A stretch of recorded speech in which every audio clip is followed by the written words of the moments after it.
Han Li's Wuxia Chronicles. Chapter 1899. Central Divine Kingdom, Main Pagoda.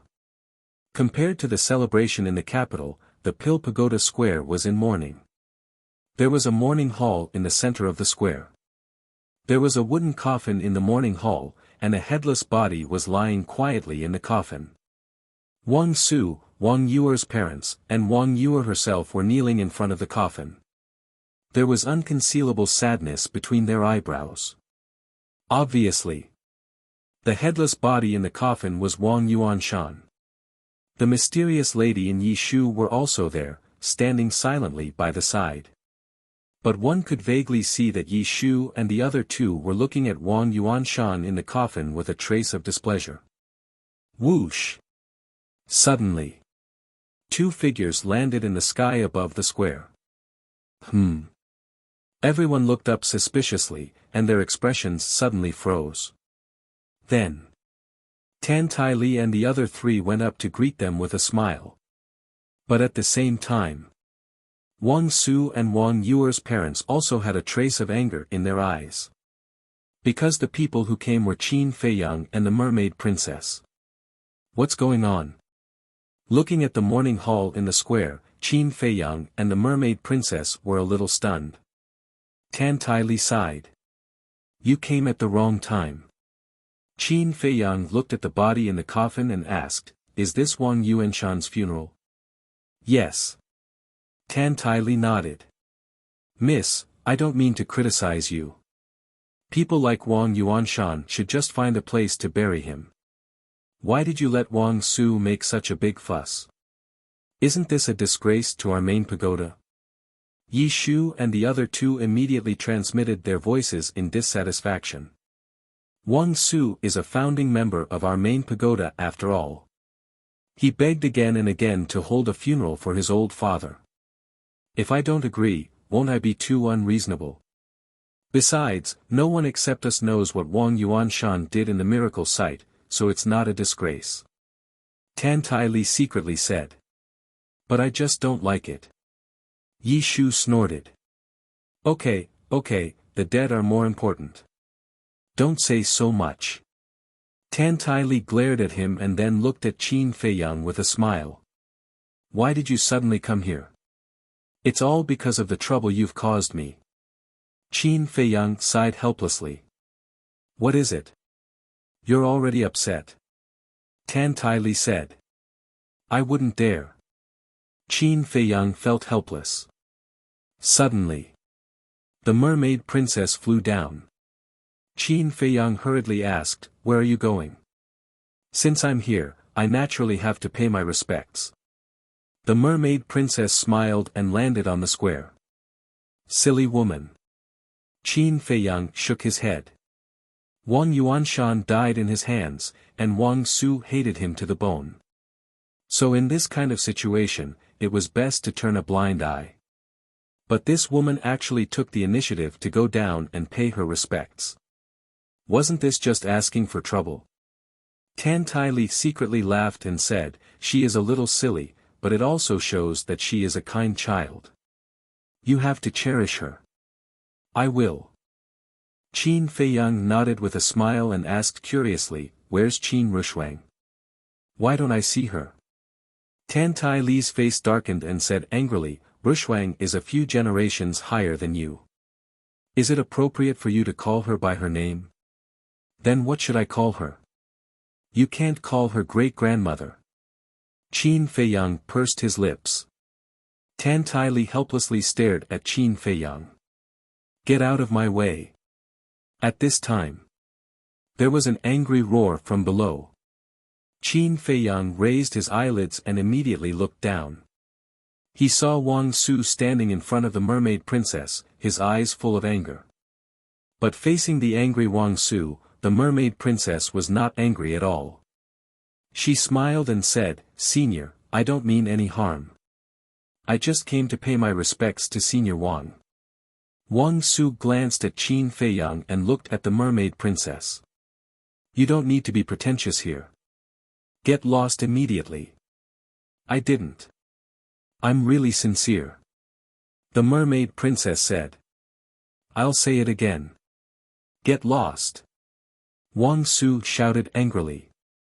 Wang Yuer got up and looked at Wang Su with dissatisfaction. Grandpa, she's a guest and she's sincere. How can you treat her like this? Bastard, how dare you speak for them?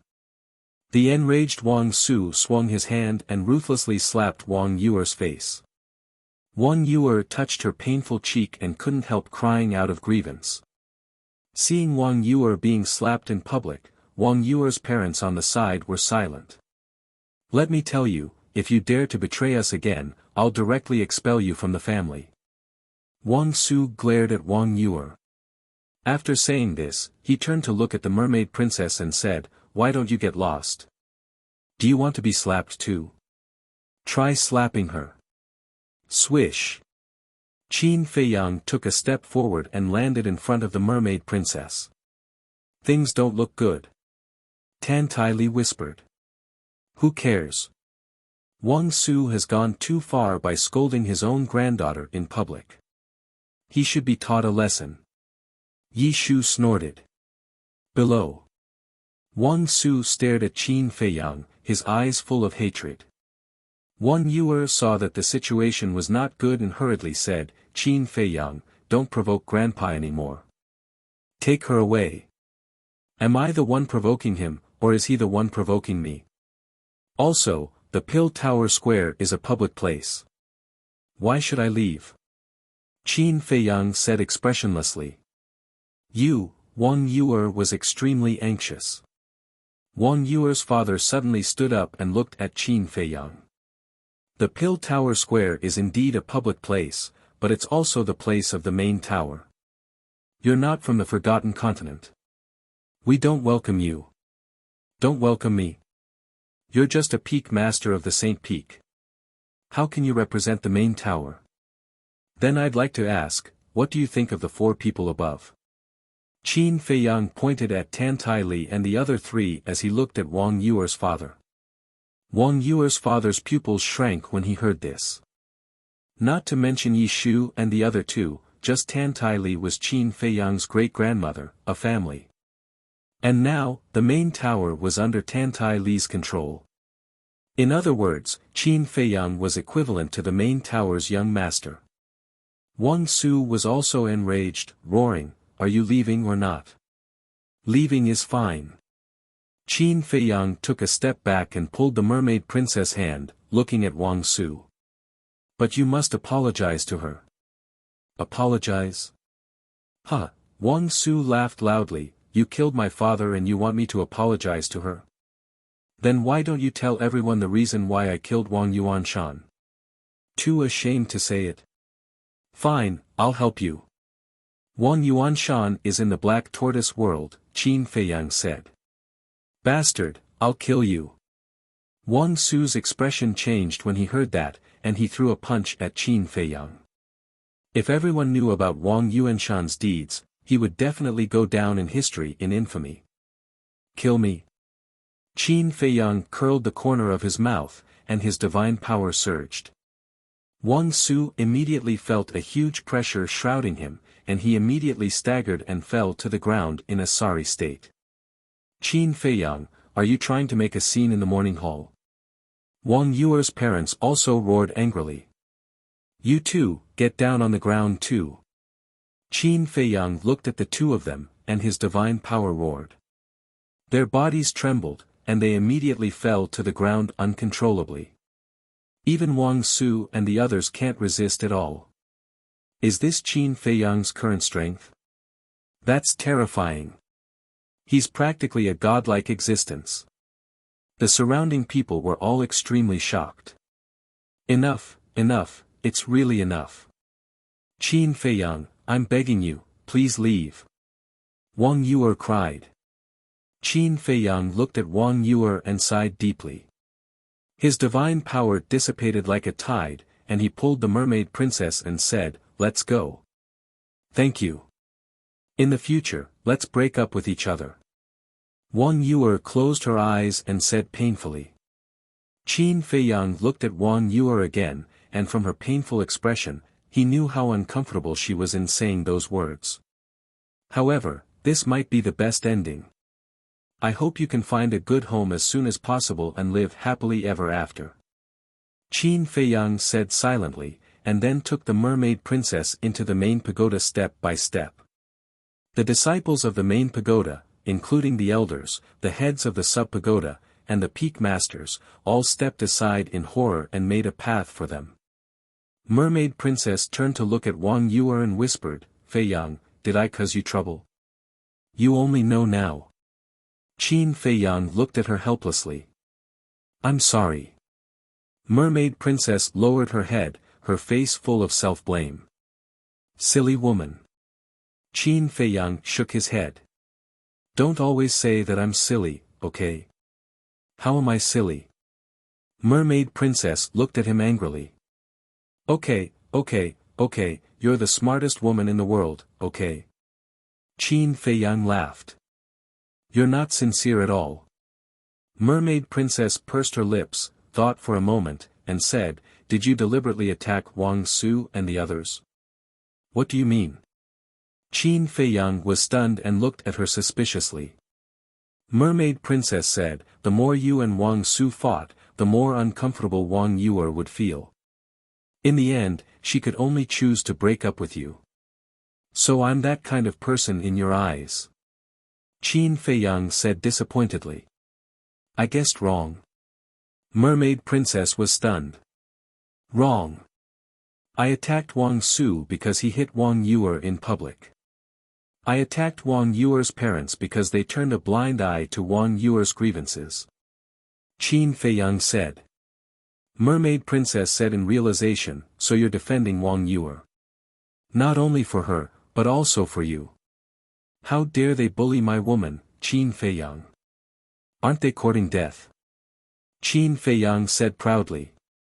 Mermaid princess was pleased to hear that. Then, she said, "But Wang Yuer is really pitiful. She likes you so much, but she had to break up with you because of Wang Su and her parents. This is fate playing tricks on people." Qin Feiyang sighed. If he didn't meet Wang Yuanshan, or if Wang Yuanshan was a straightforward person, the situation would be different now. Mermaid princess joked, "Look at you. You care about her quite a lot. Jealous." Qin Feiyang laughed mischievously. "Do I look like I'm jealous? I just sympathize with Wang Yuer." Mermaid princess said. Qin Feiyang turned to look at Wang Yuer and sighed in his heart. Then, he disappeared from the main tower with Mermaid princess. Chapter 1900. Deep inside the tower, in a courtyard. A purple-clothed young man, holding a wine jar in his hand, was sitting in a pavilion in the courtyard. This person was young Master Hao. Compared to before, he looked extremely lonely now. His face was full of beard, his hair was messy, and his clothes were dirty. His whole body emitted a pungent smell of alcohol, and he was no longer as spirited as before. Whoosh! Qin Feiyang walked over step by step with the mermaid princess. They stood outside the courtyard and looked at young Master Hao. The mermaid princess asked in a low voice, "He is the son of the tower master?" "Yes." Looking at him, it seems that his father's death was a big blow to him. Qin Feiyang said. The mermaid princess said, "I heard from old Zhao that his father was sealed in the endless ocean. We know about this, but he definitely doesn't know. Maybe he doesn't even know what kind of person his father is." Qin Feiyang shook his head and sighed. He stepped into the courtyard and landed in front of young Master Hao. The mermaid princess stayed outside the courtyard. Young Master Hao sensed Qin Feiyang's aura. He raised his head and looked at him drunkenly, but he didn't say a word. He lowered his head again and took a big gulp from the wine jar. Then he looked at the void in front of him with dull eyes. As for Qin Feiyang, he was like air. Qin Feiyang said, "You drink all day. Is there any meaning in losing your mind?" Young Master Hao was stunned for a moment and murmured, "I am a trash." Then he took another big gulp from the wine jar. Qin Feiyang shook his head and said, "It's the first time I've seen someone admit that they are trash. Of course it's strange for you, because you used to be a monster recognized by both continents. Now, you are a god of war that countless people look up to.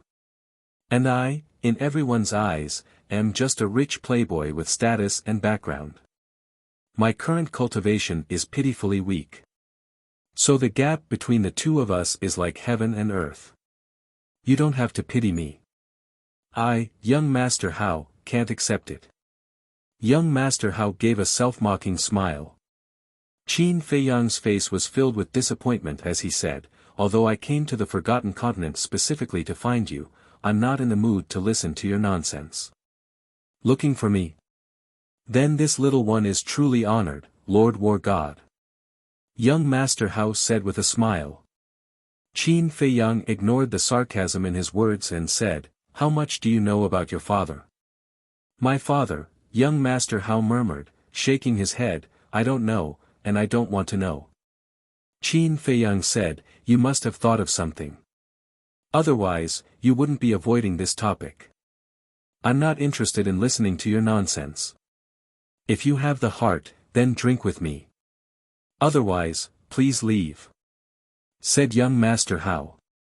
"Running away won't solve the problem. Back then, out of jealousy, your father colluded with the Mu family to harm senior sister. He was extremely vicious. Later, when he became the chief tower master, out of selfishness, he forced Gongsun Bei, and of course, me. I'm afraid you still don't know.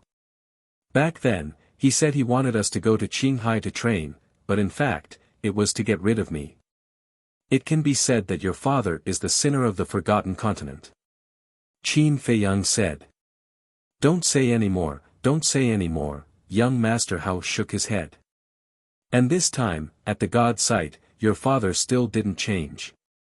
He wanted to harm great-grandmother Yi Shu to cover up his crimes back then, but he didn't know that the heavens were clear, and evil was intolerable. No matter how he tried to cover it up, the truth will surface one day," Qin Feiyang said. "I told you to stop talking. Is there something wrong with your ears?" Young Master Hao suddenly stood up, grabbed Qin Feiyang's clothes, and roared. Qin Feiyang said, "I'm not telling you this to humiliate you, but to let you understand that you have to pay the price for doing wrong. Don't say any more, please, let me go." Young Master Hao's eyes trembled, and he collapsed at Qin Feiyang's feet, looking extremely helpless. "The person who wants to let you go is not me, but yourself. Your father is a sinner, and you are the son of a sinner. I think you don't want to carry this identity forever. So please stand up and atone for the sins your father has committed." Qin Feiyang said. "Why? This is his mistake. Why do you want me to help him atone for his sins?" Young Master Hao roared. "Because you are his child." Qin Feiyang said. "Ha, in the past, I was the child of a hero. Now, I am the child of a sinner. How ironic." Young Master Hao laughed like a madman. "No one has ever admitted that your father is a hero. However, there is one thing I can tell you. Your father is not dead." Qin Feiyang said. "Not dead?" Young Master Hao's body shook, and his drunkenness disappeared. The wine jar in his hand fell out and shattered into pieces. Qin Feiyang looked at young Master Hao's reaction, and his eyes flashed. He nodded and said, "Yes, he is sealed in the Endless Ocean." "The Endless Ocean," young Master Hao murmured, looked up at Qin Feiyang, and said in a deep voice, "Why are you telling me?" Qin Feiyang said, "Not only will I tell you, but I will also take you there." "Take me there?" Young Master Hao's mind was chaotic. What was this person trying to do? Mermaid Princess was also stunned. She transmitted her voice, "Feiyang, are you kidding?" Moreover, the chief tower master was sealed by Yuan Bo and the others.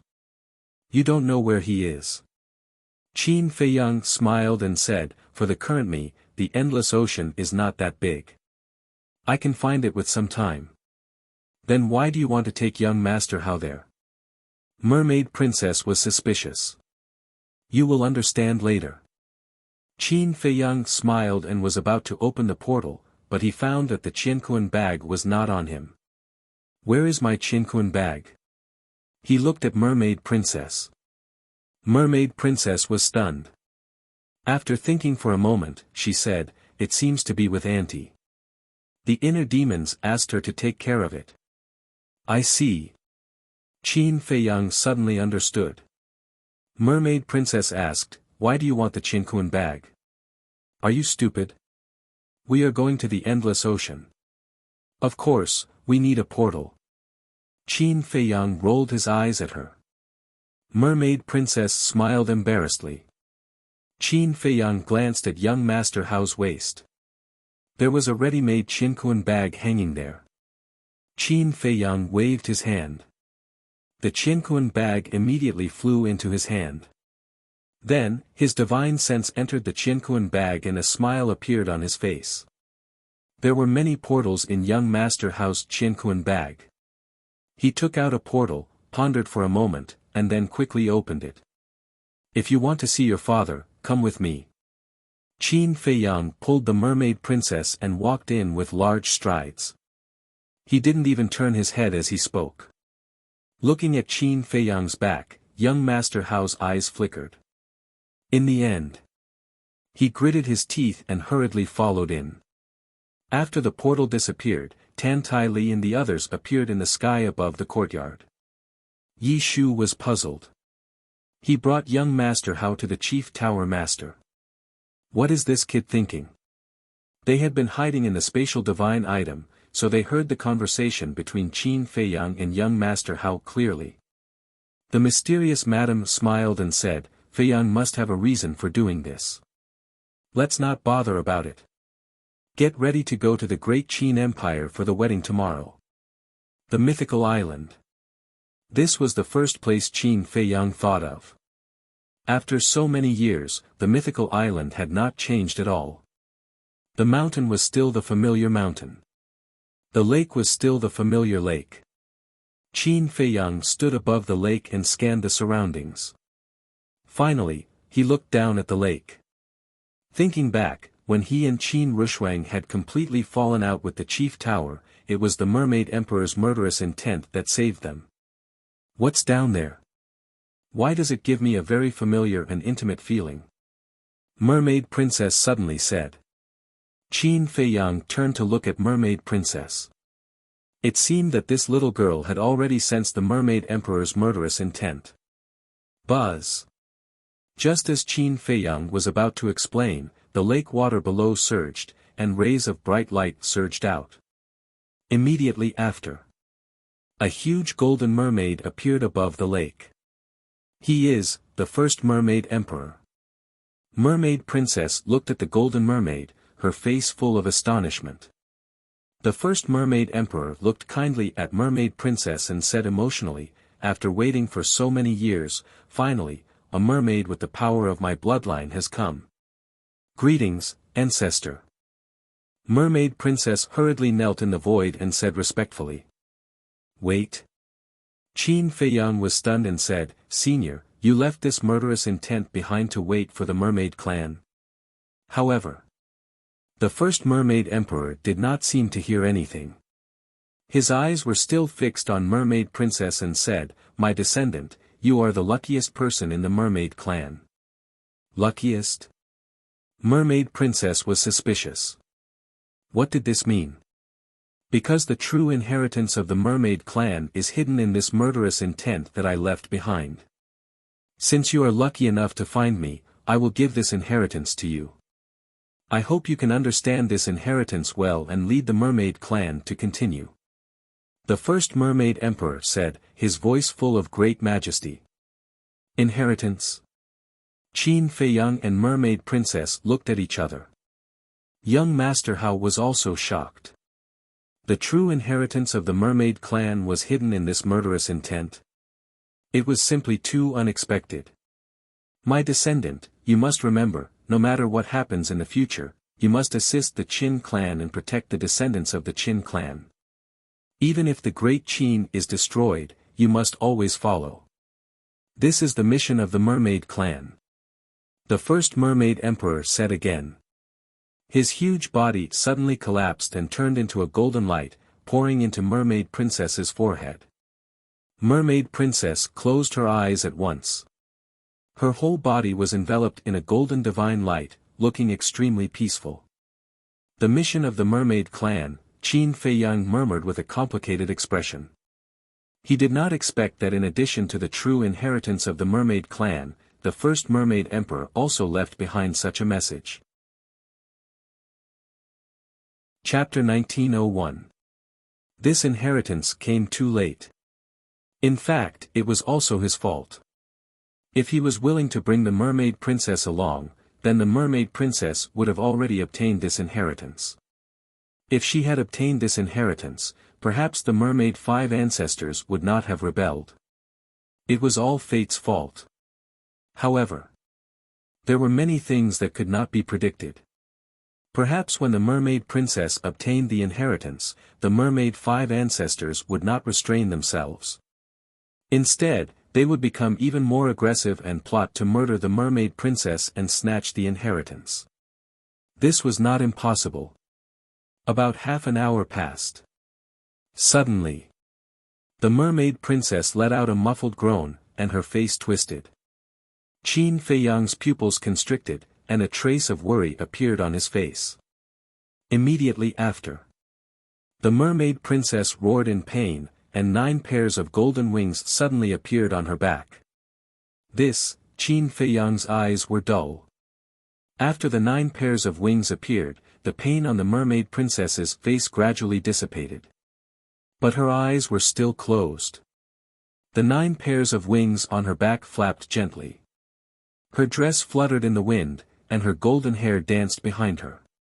Her peerless face was suffused with a layer of hazy treasure light, as if an angel from the immortal world had descended. Boom! Suddenly, the aura in the mermaid princess's body surged out. And it continued to soar. In the end, it soared to the initial stage of the war god realm. This is the war god. Young Master Hao's body trembled, and his face was full of fear. Qin Feiyang's eyes revealed a hint of a smile. Not only did she obtain the inheritance, but she also raised her cultivation to the initial stage of the war god realm.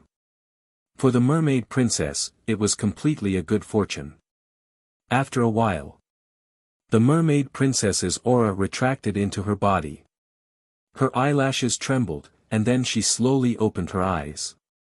Those gem-like eyes also carried a trace of a happy smile. Qin Feiyang stepped forward and asked, "What inheritance did you get?" The mermaid princess smiled slightly and cut her finger. "What are you doing?" Qin Feiyang's expression changed, and he hurriedly stopped her. But then, his expression froze. The blood that flowed out from the mermaid princess' fingertips was actually golden. "What's going on?" Qin Feiyang was bewildered. "Just like your purple gold dragon blood, this is the purest bloodline power of us golden mermaids. Also, the 9 pairs of wings on my back are also what we golden mermaids should have." The mermaid princess smiled. "I see." Qin Feiyang nodded and asked curiously, "Then, do the 9 pairs of wings and bloodline power bring any benefits to you?" "Of course. However, I'll keep it a secret for now." The mermaid princess smiled mysteriously. "Little girl, don't keep me in suspense." Qin Feiyang was speechless. "Furthermore, I have also obtained the mermaid clan's inherited divine arts, but I still need some time to comprehend them." The mermaid princess added. "Inherited divine arts? What level?" Qin Feiyang asked. The mermaid princess said, "High-tier divine arts." "Not bad, not bad." Qin Feiyang nodded and smiled. Not to mention high-tier divine arts, even the weakest low-tier divine arts were rare in the Great Qin and the Forgotten Continent. To be able to obtain this inheritance, the mermaid princess's strength had increased by dozens or even hundreds of times. Qin Feiyang chuckled and said, "Now that my wife has become so strong, please don't abuse me in the future." Who is your wife? The mermaid princess blushed and glared at him fiercely. Qin Feiyang laughed and bowed to the lake. Thank you, senior. Thank you, ancestor. The mermaid princess also lowered her head to look at the lake and bowed respectfully. War god, young Master Hao looked at the two of them and muttered to himself, his gaze gradually becoming fiery. This was the goal he should pursue. The mermaid princess glanced at young Master Hao and asked in a low voice, next stop, where are we going? Dragon Island. Qin Feiyang said. Since it was not sealed on the Divine Island, it was very likely to be on Dragon Island. Because Dragon Island was still outside the Qinghai and Inland Sea. Back then. Facing the pursuit of the Mu family and the tower, he and Qin Rushuang escaped on Dragon Island. Young Master Hao clenched his hands and shook his head, I'm not going. Not going. Qin Feiyang was stunned and asked suspiciously, why not? Don't you want to save him? Before this, I did want to save him. But when I saw the mermaid princess break through to War God, I suddenly woke up. This is not what I want at all. What's more, he is a sinner, he should pay the price for the mistakes he made. Young Master Hao said. Qin Feiyang's eyes flashed with a hint of a smile, but he frowned and said, are you serious? Don't say that I don't want to help you, in fact, I have already planned to help you save him. Would you be so kind? Young Master Hao sneered. Qin Feiyang said, of course I'm not so kind, but he is your father after all, I have to give you face. I don't need this face. Father, I don't want to save him anymore. Because with the current me, I don't have the ability to save him at all. If he doesn't repent after I save him and continues to harm the tower and the Forgotten Continent, then I will really be a sinner for all eternity. So let him slowly repent in the endless sea. Young Master Hao said. Qin Feiyang said, what you're saying is, wait until you have the ability to control him before saving him. That's right. When I have the ability, I won't be afraid of him coming out to cause trouble again. Because I will stop him. If I have no choice, I will even end his life with my own hands. Young Master Hao clenched his 10 fingers and said word by word. At this moment, he was no longer as dispirited as before, and his whole person was emitting a shocking sharpness. Qin Feiyang looked at him deeply and said with a smile, I am really gratified that you have this kind of awareness, and I am also happy for the billions of living beings on the Forgotten Continent. Don't act so high and mighty. Sooner or later, I will catch up to you, and even surpass you. Young Master Hao coldly snorted and stretched out his hand, return the Cosmos bag to me. Qin Feiyang waved his hand and threw the Cosmos bag to young Master Hao. Just you wait, I will let you know that I am not inferior to anyone. After young Master Hao finished speaking, he opened the portal and walked in without looking back.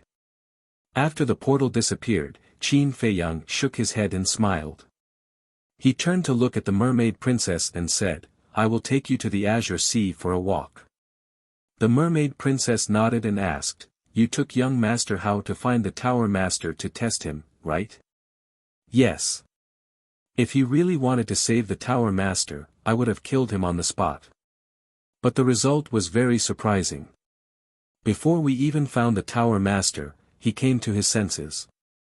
Actually, it is also because of you. Seeing you break through to the War God level, he suddenly came to his senses. Qin Feiyang smiled and said. The mermaid princess giggled, then shouldn't you reward me? Qin Feiyang was stunned. He immediately turned around and hugged the mermaid princess. He moved closer to her ear and said with a naughty smile, look, there is no one around. Shouldn't we continue what we didn't finish in the Sea of Despair? Damn pervert. The mermaid princess shyly lowered her head and scolded in a low voice.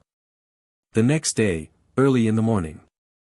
The imperial capital, the central square of the first district welcomed a festive scene.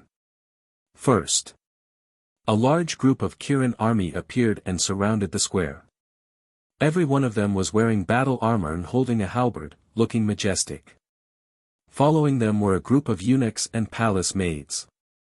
They brought all kinds of things to decorate the square. They were very busy. What day is it today? Not only did the emperor's personal Kirin army come, but the eunuchs and palace maids also came out. From the decorations in the square, it seems like someone is getting married today. But who is it? Who is it? Could it be Prince Qin Feiyang? That is possible. I am so envious. I wonder which family's daughter is chosen by His Highness. His Highness is like the sun in the sky now. He will definitely be the emperor of the great Qin in the future. Even if the woman he chooses is from the most ordinary family, she will instantly soar into the sky and achieve meteoric success. The streets around the square were already filled with a sea of people. Everyone was discussing in low voices. Time passed in the blink of an eye. It was almost noon. The square was finally decorated. It was decorated with lanterns and colored banners. It was very beautiful. The ground was also covered with a layer of golden silk carpet. It was spotless. In front of the square, dozens of chairs were neatly placed. They were all made of the best Phoebe Jinan wood, showing a noble aura. Your Majesty, the Empress has arrived. Suddenly, a loud and clear voice sounded. Following closely, a middle-aged man in golden armor with a magnificent aura descended above the square. This person was the commander of the Kirin army.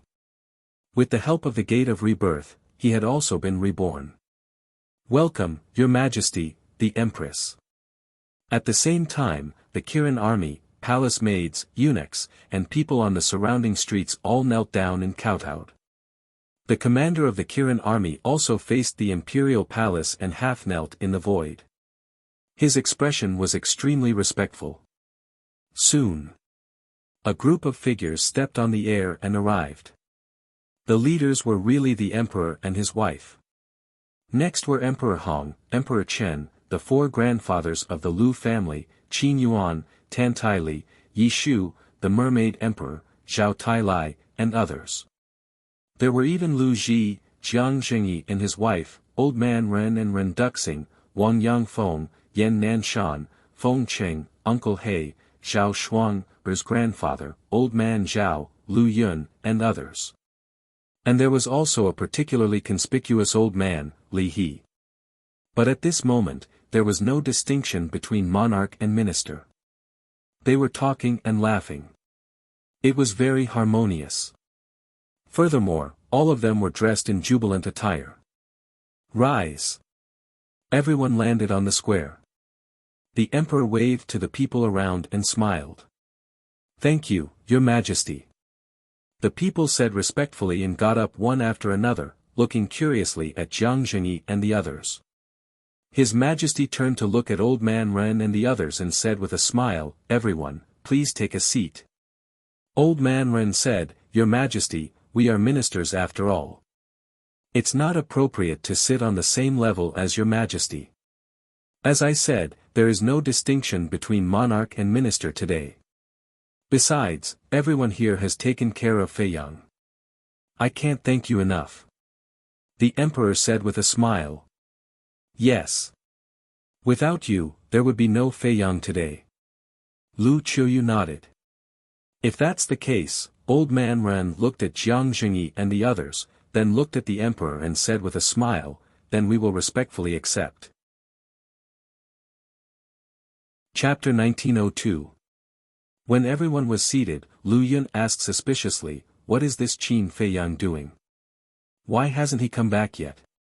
Ren Duxing looked at Tan Tai Li and asked, "Mrs. Tan Tai, didn't you say that he is in your forgotten continent? Do you know the situation?" Tan Tai Li shook her head. In terms of seniority, she was the highest here. So even the emperor, Emperor Chen, and Emperor Hong were respectful to her, not to mention Ren Duxing and the others. Then where did this kid go? Could it be that he forgot? Everyone frowned. Impossible. Lu Hong's marriage is such a big matter, no matter how busy the young master is, he won't forget. Zhao Tailai laughed. As expected of the person I trust the most, you know me so well. A light laughter sounded.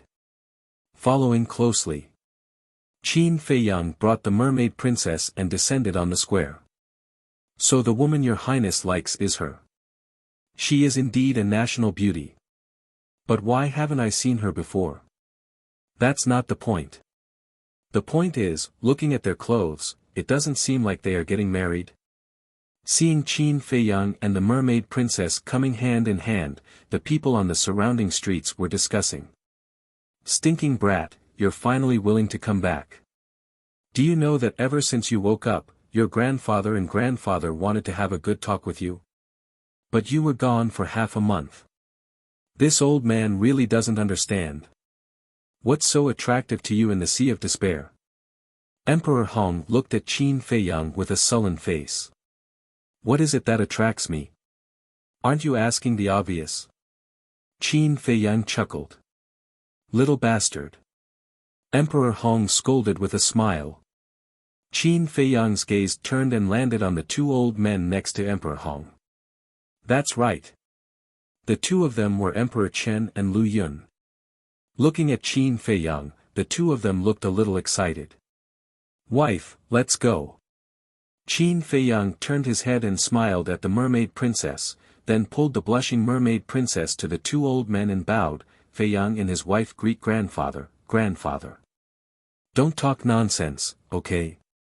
We haven't gotten married yet. Mermaid princess bent, lowered her head, and glared fiercely at Qin Feiyang. It's just a matter of time. Qin Feiyang grinned. Good. Emperor Chen and Lu Yun nodded and helped Qin Feiyang and Lu Yun up. Lu Yun couldn't help but tear up. Qin Feiyang looked at the two old men in front of him and lowered his head in self-blame. Grandfather, I'm sorry. You have suffered so much because of me. What are you saying? You are our grandson.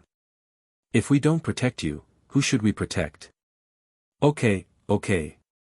Let's not talk about this again. Let's have a good talk. The two of them smiled with tears in their eyes. Okay. Qin Feiyang nodded. Zhao Tailai, Tang Hai, and Chui Li automatically gave up their seats. After Qin Feiyang and the mermaid princess sat down, the three of them stood respectfully behind Qin Feiyang. Something is wrong. Qin Feiyang glanced at everyone and said suspiciously. What's wrong? Emperor Chen asked. Why do I only see the older generation? Where are the younger generation like Ling Yunfei and Qin Rushuang? Qin Feiyang said. He didn't see any of the younger generation in the square. Everyone looked at each other and smiled. Emperor Chen said, they are all busy. Qin Feiyang suddenly nodded his head. When he saw Li He, his expression was slightly stunned. He said in surprise, why are you here as well? What do you mean? Can't I come to Great Qin? Li He's face darkened and said angrily. Of course you can. Qin Feiyang smiled and looked at Zhao Tailai and the other two. He asked, where are Junior Leopard and Yu Huang? Zhao Tailai smiled mysteriously and said, they also have a mission. Ah. Qin Feiyang was surprised and said, am I the only one who has nothing to do? You are different. You are our savior. How can we let you worry about these things? Chui Li joked. Qin Feiyang rolled his eyes and didn't think about it anymore. He chatted and laughed with Emperor Chen and Lu Yun. A strong sense of family and happiness pervaded the square. That was the moment when noon arrived. Roar! All of a sudden. A loud beast roar sounded in the sky above the imperial palace and echoed in the sky above the imperial city for a long time. It's the Blood Kirin's voice, Qin Feiyang murmured and looked up in the direction of the imperial palace. Rumble. Soon. Another rumbling sound resounded in the sky. It was as if several ancient chariots were coming from the void in the distance. Gradually. The Blood Kirin, the Golden Leopard, the Crocodile King, the Golden Wolf King, and other beasts came into everyone's sight one after another. Their auras were like rainbows as they walked in the air step by step. However, the funny thing was that they were all tied with red ropes as thick as an arm. The other end of the ropes was tied to 3 big golden carriages. The 3 big carriages were made of pure gold. They were 5 or 6 meters long and had dragons and phoenixes carved on them. Gong Sun Bei, Qin Rushuang, Wang Zicheng, Ren Wushuang, Zhao Shuang, and the others followed beside the 3 big carriages and walked step by step. Everyone's face was full of bright smiles. Seeing this scene, Qin Feiyang couldn't help but laugh. He knew the Blood Kirin and the other beasts very well. They were all wild and unruly beasts. Now, they had put down their pride and ran to pull the wedding carriages. It seemed that these days in the imperial city, they had really integrated with everyone. However, the people on the streets and even the people in the first district couldn't stay calm at this moment. Although they didn't know what cultivation level the Blood Kirin and the other beasts were at, the Blood Kirin and the other beasts didn't hide their auras. Their divine power was rolling in all directions. Since it was divine power, it must be a divine beast. Using divine beasts to pull the carriages. This was too grand. Who on earth were the newlyweds in the 3 carriages? Rumble. After a while, the Blood Kirin and the other beasts landed on the square. The 3 carriages also landed steadily on the ground. Qin Feiyang looked at them one by one. In addition to the Blood Kirin and the other beasts, there were also thunder leopards, seals, seahorses, and so on. They were all emitting false god auras now. Back then, when Qin Feiyang entered the divine sight, their cultivation was already at the peak of the 9-star combat emperor realm. In the past few years, Second Grandpa had tirelessly taught them. Therefore, when the demon ancestor sent people to kidnap them, they had already broken through to the false god realm. Similarly, as the strongest people around him, Wang Yangfeng and Wang Yishan had also become false gods. The emperor stood up and looked at the Blood Kirin and the other beasts. He smiled and said, "Thank you for your hard work." The Blood Kirin said, "You know we have worked hard. Later, get us some good wine and let us drink to our heart's content." The emperor smiled and said, "You can have as much as you want. Later, you can drink to your heart's content. Now, let's invite the newlyweds out." The emperor smiled and turned to Qin Feiyang. He said, "Feiyang, they want you to be the witness. Come." Huh? Qin Feiyang was stunned. He said awkwardly, "I have no experience in this kind of thing." The emperor shook his head and said with a smile, "What experience do you need? Just let them come out. Then it's simple." Qin Feiyang smiled. He stood up and walked to the center of the square. He glanced at the 3 carriages and said, "Stop wasting time. Hurry up and come out." Ah! The emperor was stunned. The others also looked at each other. This was too simple. At least say a few words of blessing in advance. Can't I? Qin Feiyang turned to look at everyone. The emperor waved his hand and said, "Okay, okay, okay.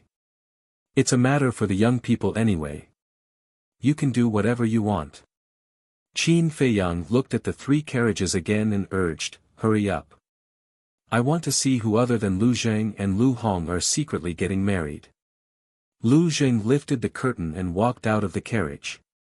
He looked at Qin Feiyang speechlessly and said, "Little cousin, I was wrong. I was really wrong. I shouldn't have asked you to be the witness. There's no medicine for regret in this world." Qin Feiyang chuckled and said, "Lu Hong, what are you doing? Don't you think it's fun to hide in there?" With a series of footsteps, Lu Hong walked out with her head lowered.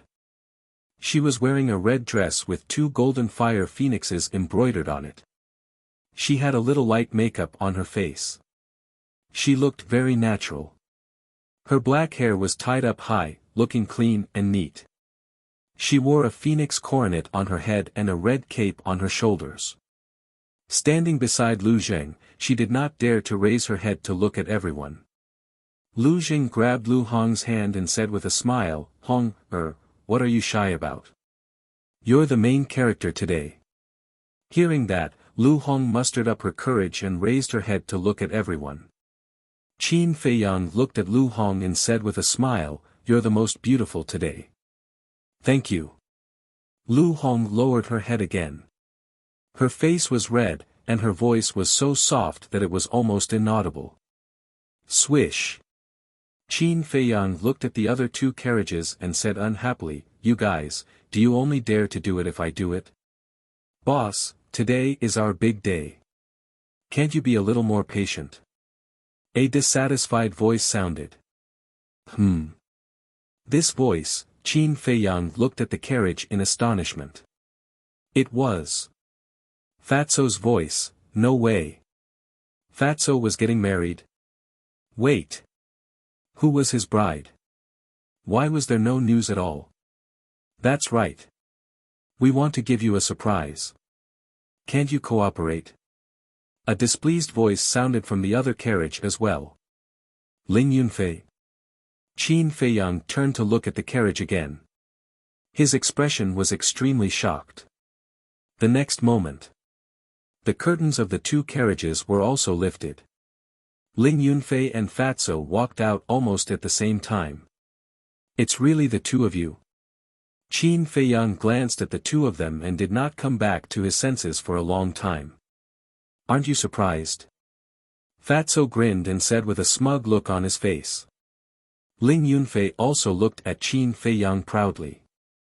"Surprise?" Qin Feiyang's face twitched.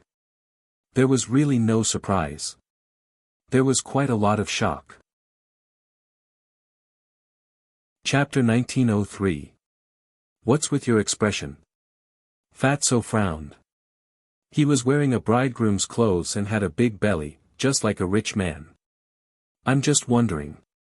Ling Yunfei is a handsome man after all, but I really don't understand. Which girl would be so blind to fall in love with you? Everyone has their own preferences. Fat Lord is not very good looking, but he has a beautiful heart." Fatso smiled proudly. Beautiful heart. Qin Feiyang's mouth twitched fiercely. Who didn't know what kind of person this guy was? How dare he say it out loud? Suddenly, an angry rebuke sounded from behind the curtain.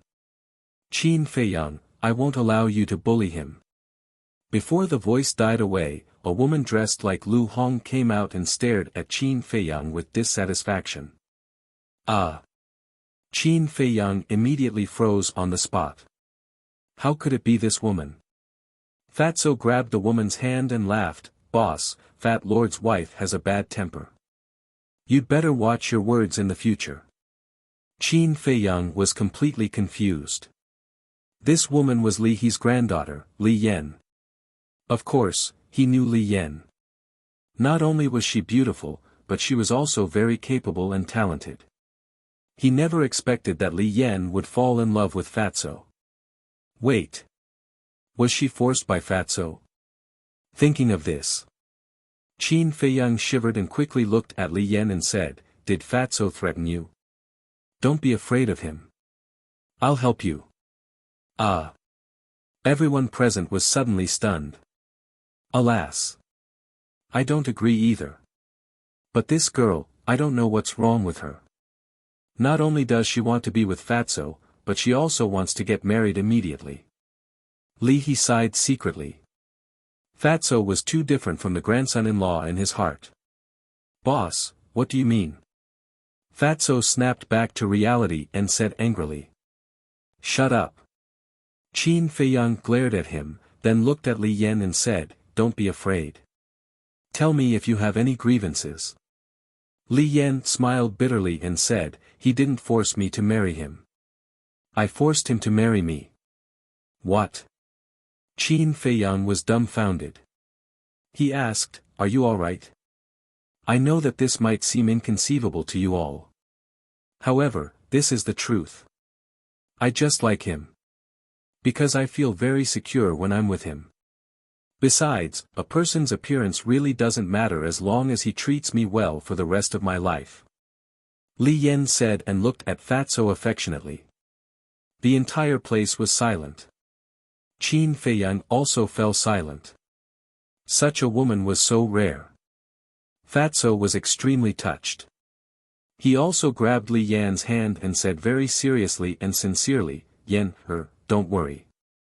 Fat Lord will definitely treat you well for the rest of his life. Because Fat Lord also knows his own limits. It's the good karma of his ancestors to be able to marry you. Idiot, don't feel inferior. You're a man. You have to hold your head high and become someone I can rely on." Li Yan said with a smile. "Okay." Fatso nodded heavily and straightened his back. He pulled Li Yan and walked to Qin Feiyang step by step. They also prepared wedding gifts for their children and grandchildren. Although the gifts were not very expensive, they were the elders' intentions and their sincere blessings. So happy. Mermaid Princess walked to Qin Feiyang's side and looked at the three couples with a smile. There was a trace of envy in her eyes. Lu Qiuyu, the emperor, the Hong emperor, and the Chen emperor looked at Ling Yunfei and the other 6 people, and then looked at Qin Feiyang and the mermaid princess with a face of regret. Qin Feiyang saw all of this. In his heart, he couldn't help but feel a trace of guilt.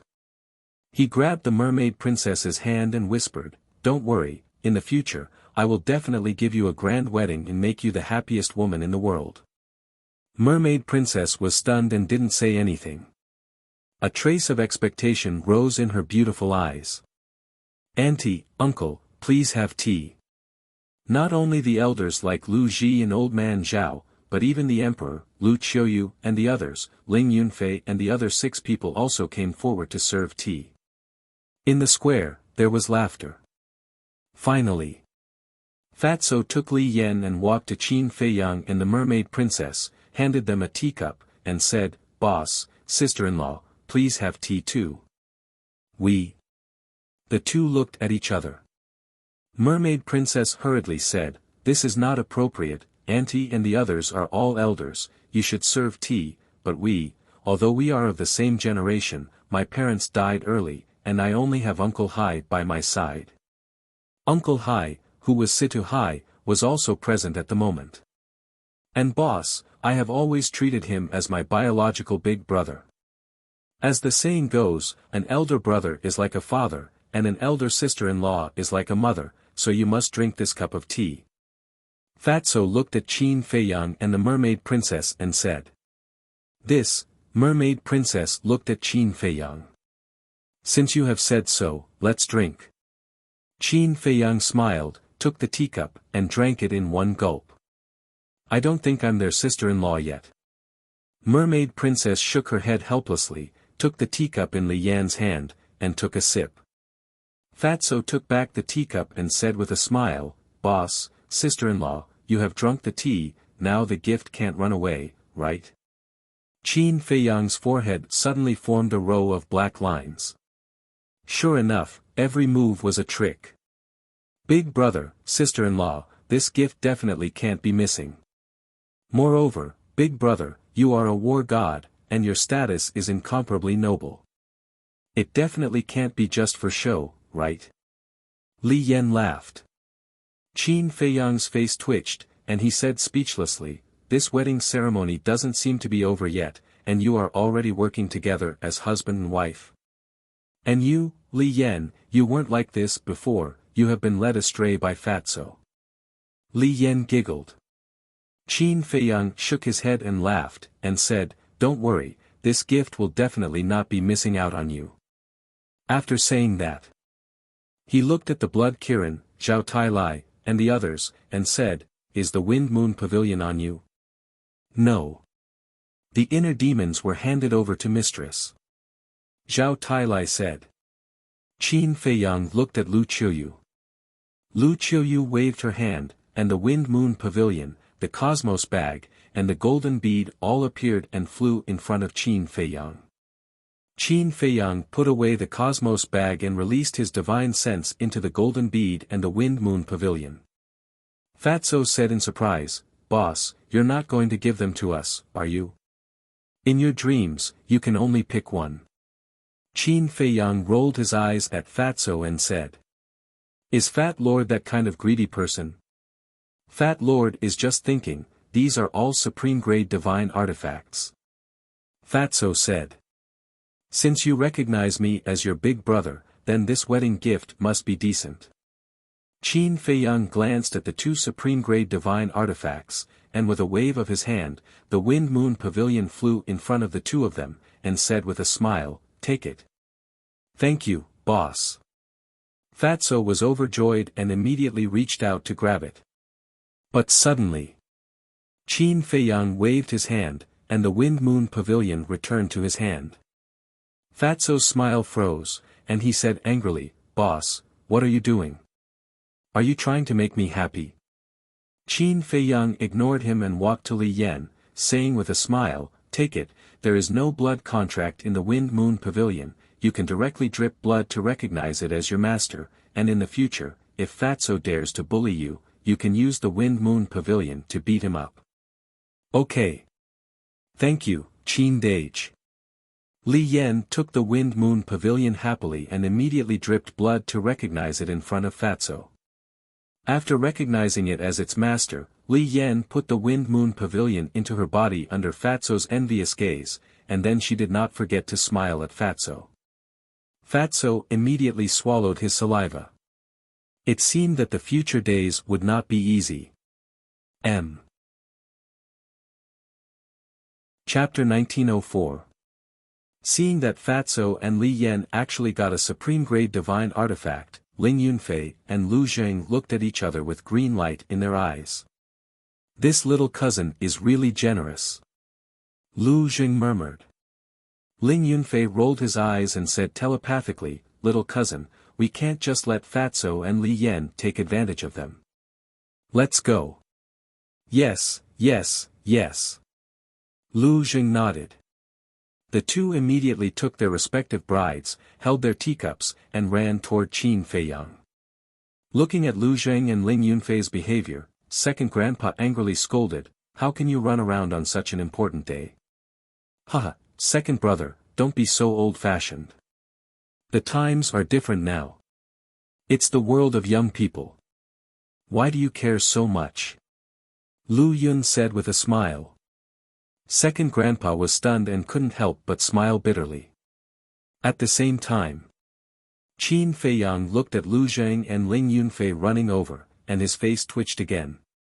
He stretched out his hand and said, "Stop." The two suddenly stopped, and the tea in the teacup splashed out. "Lu Zheng, what are you doing?" Lu Hong looked at Lu Zheng angrily. "Ling Yunfei, don't embarrass me." Zhao Xuanger also glared at Ling Yunfei. Ling Yunfei said disdainfully, "How is this embarrassing? It's a waste not to take advantage of it." Zhao Xuanger's face was dark. Ling Yunfei looked at Qin Feiyang and said with a sneaky smile, "Boss Qin, I have always treated you as my brother. You can't favor one and discriminate against the other." Qin Feiyang rolled his eyes. Lu Zheng also looked at Qin Feiyang, grinned, and was about to speak. Qin Feiyang hurriedly waved his hand and said, "Stop." "What? You won't even give me a chance to speak?" Lu Zheng's smile froze. He glared at Qin Feiyang angrily. Qin Feiyang said, "It's true that Fatso and Ling Yunfei treat me as their big brother, but you, so it's this. It's nothing. As long as you give me enough benefits, we can make an exchange. I'll be the younger cousin, and you'll be the older cousin." Lu Zheng said with a grin. Fatso and Ling Yunfei immediately cast disdainful glances at Lu Zheng. Gongsun Bei, Qin Rushuang, and the others looked at each other and could not help but shake their heads and laugh. Second grandpa was fuming and glaring at him. For the sake of some congratulatory gifts, he didn't even care about his dignity. What kind of behavior was this? This was simply a disgrace to the Lu family. Qin Feiyang was also speechless. He said, "You'd better look at second grandpa's face now." Lu Jing glanced at second grandpa and did not take it to heart. He looked at Qin Feiyang and said, "Don't use him to scare me. It's useless." "Bastard." Second grandpa was furious. "Second brother, what do you think you're doing?" Lu Yun saw that the situation was not good. He hurriedly held second grandpa down and comforted him. Qin Feiyang smiled helplessly. He looked at the blood Kirin and said, "Give me the dragon vein sword and the Kirin armor." The blood Kirin was stunned. Qin Feiyang smiled and said, "Give it to me." The blood Kirin sighed helplessly. With a thought, the dragon vein sword and the Kirin armor appeared. After a period of repair, the Kirin armor had been restored to its original state. Qin Feiyang waved his hand, and the two supreme-grade divine artifacts flew to him. Then, he erased the blood contract. Looking at the two divine artifacts, Lu Zhang and Ling Yunfei's eyes lit up. Qin Feiyang rolled his eyes at the two and said calmly, "It's the same as Fatso's. You don't have a share." When the two heard this, their faces immediately withered like frosted eggplants. Qin Feiyang looked at Lu Hong and Zhao Shuang and smiled. "Come here." The two looked at each other and walked in front of Qin Feiyang. Qin Feiyang looked at Zhao Shuang and smiled. "To be honest, I used to feel guilty." "Why?" Zhao Shuang was suspicious. "Back in the Swallow Pan mountain range, when you were ambushed by Zuan, I swore to help you and take care of your family. But at that time, I only thought of Aunt Shui and Aunt Lu Ji. As for your grandfather, I did not do anything. It wasn't until he was killed that I remembered that I hadn't even come to visit him before. So, please forgive my carelessness." Qin Feiyang lowered his head and said apologetically. "You think too much. I never blamed you. Besides, hasn't grandfather been resurrected?" Zhao Shuang smiled. "Thank you." Qin Feiyang said gratefully and smiled. "Then you can choose one." "That's not good. I know that you still have to go to the miracle. Keeping these divine artifacts will definitely help you." Zhao Shuang said. "It's okay. You have to trust me." Qin Feiyang smiled. In that case, Zhao Shuang glanced at the Kirin armor and dragon vein sword, then looked at Qin Feiyang and said, "Let Sister Lu Hong choose first." Lu Hong was stunned and looked at Zhao Shuang helplessly. "Just choose. Why are you being so polite?" Zhao Shuang looked at Lu Hong, then looked at the Kirin armor and dragon vein sword. For a moment, she could not make up her mind. Ling Yunfei whispered in Zhao Shuang's ear, "My dear wife, we want the dragon vein sword." "Why?" Zhao Shuang was suspicious. Ling Yunfei said, "The Kirin armor is only a defensive divine artifact. It has no lethality. The dragon vein sword is definitely better." "Then I want the Kirin armor." Zhao Shuang grabbed the Kirin armor, completely ignoring the stunned Ling Yunfei. She directly dripped her blood on it to claim ownership. Ling Yunfei said anxiously, "My dear wife, what are you doing?" Zhao Shuang said, "I just want to live a peaceful life in the future, so I don't need the dragon vein sword." Seeing that Zhao Shuang had made up her mind, Ling Yunfei did not dare to force her. He sighed helplessly. Qin Feiyang smiled, looked at Lu Hong, and said, "Girl, although you don't have a family, in the future, my parents and I will be your family. If Lu Jing bullies you in the future, you can come to us. We will help you teach him a lesson." Lu Hong's eyes trembled, and tears streamed down her cheeks. Qin Feiyang raised his hand and gently wiped away Lu Hong's tears. He said with a smile, "Today is your big day. You can't cry." "Okay." Lu Hong nodded. "Okay, quickly take the dragon vein sword. With this divine artifact, I think Lu Zheng will not dare to bully you in the future." Qin Feiyang said with a smile. I dare to bully her. It's good that she doesn't bully me. Lu Jing pursed his lips. Fatso and Ling Yunfei also looked distressed. The three women all had supreme-grade divine artifacts. How could they live in the future?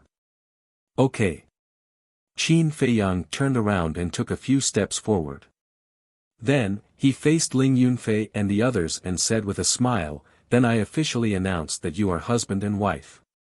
Hurry up and go to the bridal chamber. Yeah. We can finally go to the bridal chamber. Everyone, goodbye. Ling Yunfei and the other two cheered and immediately went forward to hug their brides. Lu Hong and the other two also lowered their heads shyly. Wait. But suddenly, the emperor's voice sounded. Qin Feiyang was slightly stunned. He turned to look at the emperor and found that his father's expression was very ugly at the moment. He looked at the second grandpa and the others, who all looked angry. What's going on? Qin Feiyang was puzzled. Brat, it's broad daylight. You let them go to the bridal chamber. Isn't this nonsense? Besides, we have booked the fragrant moon house and set up a banquet. There are a large group of distinguished guests waiting for us in the fragrant moon house now. If you let them go to the bridal chamber now, who will entertain them later? The emperor said angrily. After that, he looked at Ling Yunfei and the others and said, and you, can't you wait? Ling Yunfei and the other two quickly put down the brides in their arms and looked at the emperor with embarrassed smiles. Qin Feiyang also looked quite embarrassed. He coughed and said, then let's go to the fragrant moon house. A group of Kirin army, eunuchs, and palace maids immediately cleared the way in front. Ling Yunfei and the other two immediately pulled Lu Hong and the other two to the fragrant moon house. Because the fragrant moon house was next to the square, there was no need to take a carriage. After everyone left one by one, Lu Qiuyu came over and said with a smile, how does it feel to be a witness? Tired. Qin Feiyang smiled bitterly. You're already saying you're tired. Lu Qiuyu shook her head and looked at the mermaid princess standing next to her. She sighed and said, actually, what mother wants to see the most is you two getting married. Qin Feiyang quickly said, Mother, enough. I know your character. There's no need to explain. In short, as long as you're happy. Lu Qiuyu laughed. Thank you for your understanding, mother. Qin Feiyang bowed and said, feeling really sorry for his mother. Master. Suddenly, a surprised cry sounded. Qin Feiyang turned his head and saw a young man running out of the crowd. It was Wang Xiaojie. Beside Wang Xiaojie was a young man in black. This person was not old and his cultivation was not strong, but whether it was his eyes or his demeanor, they were far superior to his peers. His entire body was filled with an astonishing sharpness. Lu Qiuyu looked at Wang Xiaojie and Qin Feiyang and smiled, you guys chat, I'll go to the fragrant moon pavilion first. Qin Feiyang said in surprise, you're going too? Not only will your mother go, I will also go. The emperor walked over at this time. Qin Feiyang looked at the emperor, his face full of surprise, and said, Father, you are the emperor of a country. You have given everyone enough face by attending the ceremony. Now you want to attend the banquet, isn't it a bit inappropriate? The emperor was stunned, hugged Lu Qiuyu, and said with a smile, our child has really grown up, you know how to think for us. Yes. Lu Qiuyu nodded. The emperor looked up at Qin Feiyang and said with a smile, if it was in the past, not to mention a banquet, even if it was a ceremony, I would not participate. But after experiencing so many things, I have also thought it through. As an emperor, although dignity is indispensable, sometimes you don't have to be too serious. Qin Feiyang looked at the emperor in a daze. To be honest, looking at his father now, he was really not used to it. Enough. You guys chat, we'll go first. The emperor smiled, pulled Lu Qiuyu, and walked towards the fragrant moon pavilion. Lu Qiuyu glared at the emperor and said in a low voice, "I say, can you let go? You are so young, aren't you afraid of being laughed at? You are my wife, what's wrong with me holding you? Moreover, the entire Great Qin is mine, who dares to laugh at me?" The emperor said proudly. Lu Qiuyu smiled helplessly, but in her heart, she was happy. Chapter 1905. After the two left, Wang Xiaojie immediately went up and said with a smile, "Master, mistress." "Master." The black-clothed youth also bowed. This person was Mu Chen. But later, he followed Qin Feiyang, and Qin Feiyang changed his name to Qin Chen. Qin Feiyang looked at the two and said with a smile, "Are you both okay? Can't be better." Wang Xiaojie smiled and looked at the mermaid princess, saying, "Mistress, you are so beautiful. My master's ancestors must have accumulated good karma to get such a beautiful wife like you." Qin Feiyang's face darkened. The mermaid princess was also stunned, then said with a smile, "You little guy, you know how to talk. This is the truth." Wang Xiaojie said with a serious face, then changed the topic and said with a smile, "Mistress, do you have any greeting gift?" "Ah." The mermaid princess was stunned.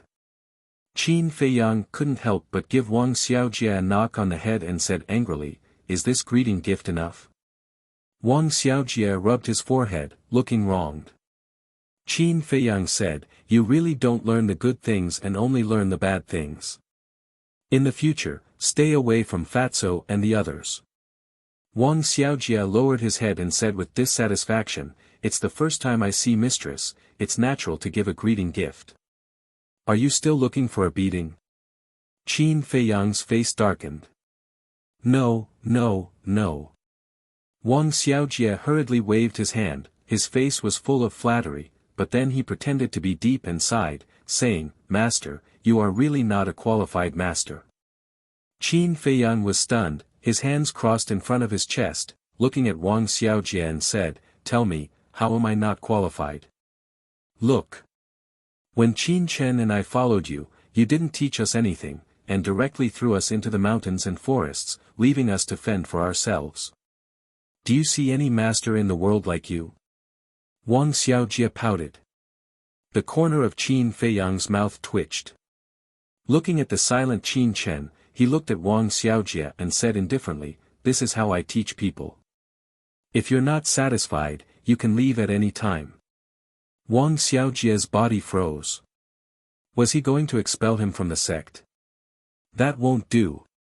Wang Xiaojie quivered and hurriedly said, "Master, this disciple didn't mean that.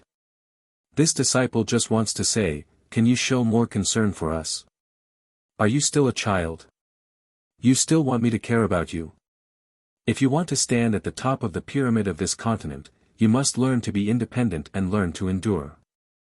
Because when facing an enemy, no one will show mercy to you." Qin Feiyang said. "Master is right." Wang Xiaojie nodded submissively.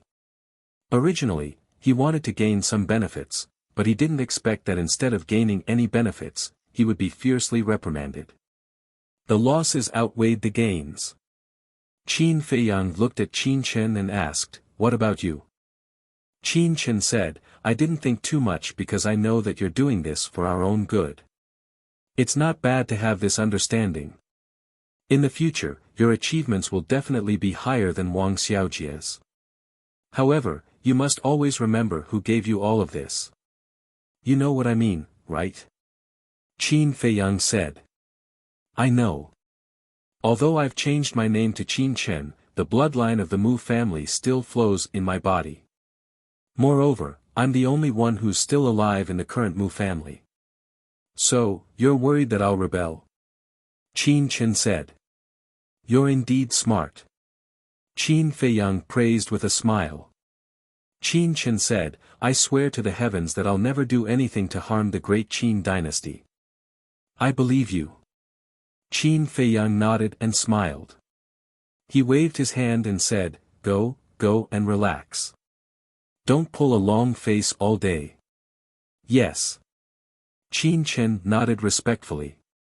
Qin Feiyang looked at Wang Xiaojie and said, "You go too. Learn from him in the future." Wang Xiaojie pursed his lips and reluctantly followed Qin Chen to the fragrant Moon Inn. This Qin Chen is indeed a promising talent. However, this disciple of yours is not bad. There's no need to be so harsh on her. Mermaid Princess said. If I don't be harsh on them now, it'll be the same as harming them. After all, I can't always protect them, right? Moreover, the great Qin dynasty will be their world in the future. Of course, I hope that they can go further and further. Qin Feiyang said. Mermaid Princess thought for a moment and nodded with a smile, "That's true. I hope they can understand your painstaking efforts. If they're really a promising talent, they'll understand." Qin Feiyang smiled and released his divine sense toward the imperial palace. "What are you looking for?" Mermaid Princess was suspicious. Qin Feiyang pondered for a moment and said with a smile, "You go to the banquet first. I'm going to meet someone." "Okay." Mermaid Princess didn't ask much. She was very sensible. Qin Feiyang took a step forward and disappeared instantly. Imperial Palace Back Mountain. In a huge valley, tombs were neatly arranged in the valley. This was the imperial tomb. Each tomb was built in an extremely imposing manner. At this moment, in front of one of the tombs, a young man knelt under the tombstone, tears streaming down his face as he kept sobbing. The young man was the little prince. There was no doubt that the person in the tomb was her mother. Swish! Qin Feiyang silently descended behind the little prince. Looking at the tomb, his eyes were filled with disgust. Bang! Suddenly, he raised his foot and kicked the little prince's back. The little prince immediately fell to the ground and ate a mouthful of mud. Who? He immediately got up and roared angrily. But when he turned around and saw that it was Qin Feiyang, a trace of fear suddenly appeared in his eyes. "You didn't even notice that I appeared behind you. What right do you have to threaten to kill me?" Qin Feiyang said with a contemptuous face. The little prince flew into a rage out of humiliation and roared, "That's because you're strong, don't find excuses. No means no. I'm too lazy to talk nonsense with you. This time I'm not here to find you. I'm here for this tomb." Qin Feiyang said. Tomb. The little prince was stunned.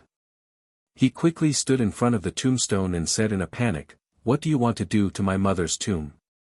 Qin Feiyang said expressionlessly, "She's not qualified to be buried in the imperial tomb." "Why?" the little prince roared. Qin Feiyang frowned and said, "Don't you know?" "What should I know?" The little prince's angry face showed a trace of confusion. Qin Feiyang looked at the little prince. It seemed that his father didn't tell the little prince about that woman. But it made sense. After all, the little prince was still young. This kind of thing was too cruel for him. It might even affect the little prince's life. It was a good thing to hide it from him.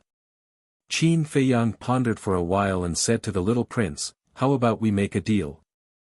"Not interested," the little prince said. "I'm afraid that's not up to you. I can let your mother continue to be buried in the imperial tomb for the time being. But my condition is that you have to break through to the divine war realm within 1,000 years. If you can't do it, then it won't be as simple as moving. When the time comes, I will destroy your mother's tomb bit by bit in front of you." Qin Feiyang said calmly. "I won't allow you to do that." The little prince immediately roared and pounced at Qin Feiyang with bared fangs and brandished claws. Qin Feiyang waved his hand, and with a "pa" sound, the little prince was sent flying on the spot. He rolled on the ground in a sorry state. This kind of childish behavior is meaningless. You can only agree. Otherwise, I will destroy your mother's tomb right now. Qin Feiyang said. The little prince was covered in mud and blood was flowing from the corner of his mouth. He got up and stared at Qin Feiyang. "Make your choice," Qin Feiyang said. The little prince turned to look at the tomb and nodded, "Okay, I promise you. I will definitely enter the divine war realm within 1,000 years. Then I'll wait and see." Qin Feiyang glanced at him indifferently. Then, he turned around and stepped into the air. "Not only will I enter the divine war realm, but I will also kill you to avenge today's humiliation." The little prince roared. "Do you know what humiliation is now? Looks like you've grown a lot. Work hard. The future of the great Qin dynasty depends on you. You will become a wise emperor. Make me proud of you." Qin Feiyang muttered to himself and disappeared from the young prince's line of sight without even looking back. At the Fragrant Moon Inn, the streets were blocked by the Kirin army. Even a fly would not be able to get in. The entrance of the Fragrant Moon Inn was guarded by the commander of the Kirin army. Anyone who wanted to enter the Fragrant Moon Inn had to show their invitation cards. "Marquis Yuanwu is here. Marquis Chu Wu is here. Marquis Minwu is here. Master Qin Sheng is here. The head of the Pill Pagoda and the elder of law enforcement is here." A series of loud yells could be heard. Anyone who was invited was either a martial marquis, a minister, or a person in power in the divine palace. In short, almost all of the famous, influential figures had come. After all, the banquet was personally organized by the emperor himself. Furthermore, the emperor himself was present. How could they not show up? Of course. There was another reason. Qin Feiyang. Qin Feiyang was the pillar of the great Qin dynasty.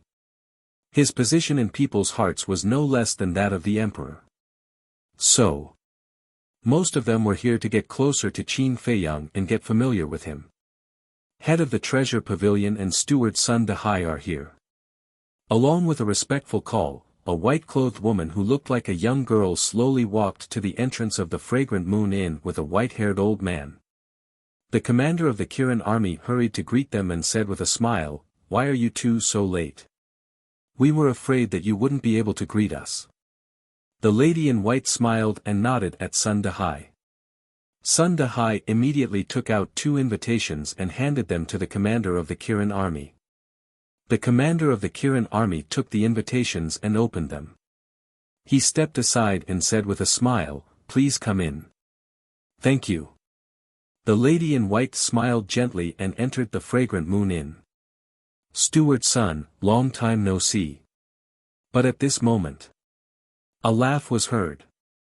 Following which, Qin Feiyang arrived at the entrance. "Greetings, Your Highness." The commander of the Kirin army hurried forward and bowed. "Yes." Qin Feiyang nodded and looked at Sun Dehai. Seeing Sun Dehai looking at him in a daze, he shook his head and said with a smile, "Why are you looking at me like that? Don't you recognize me?"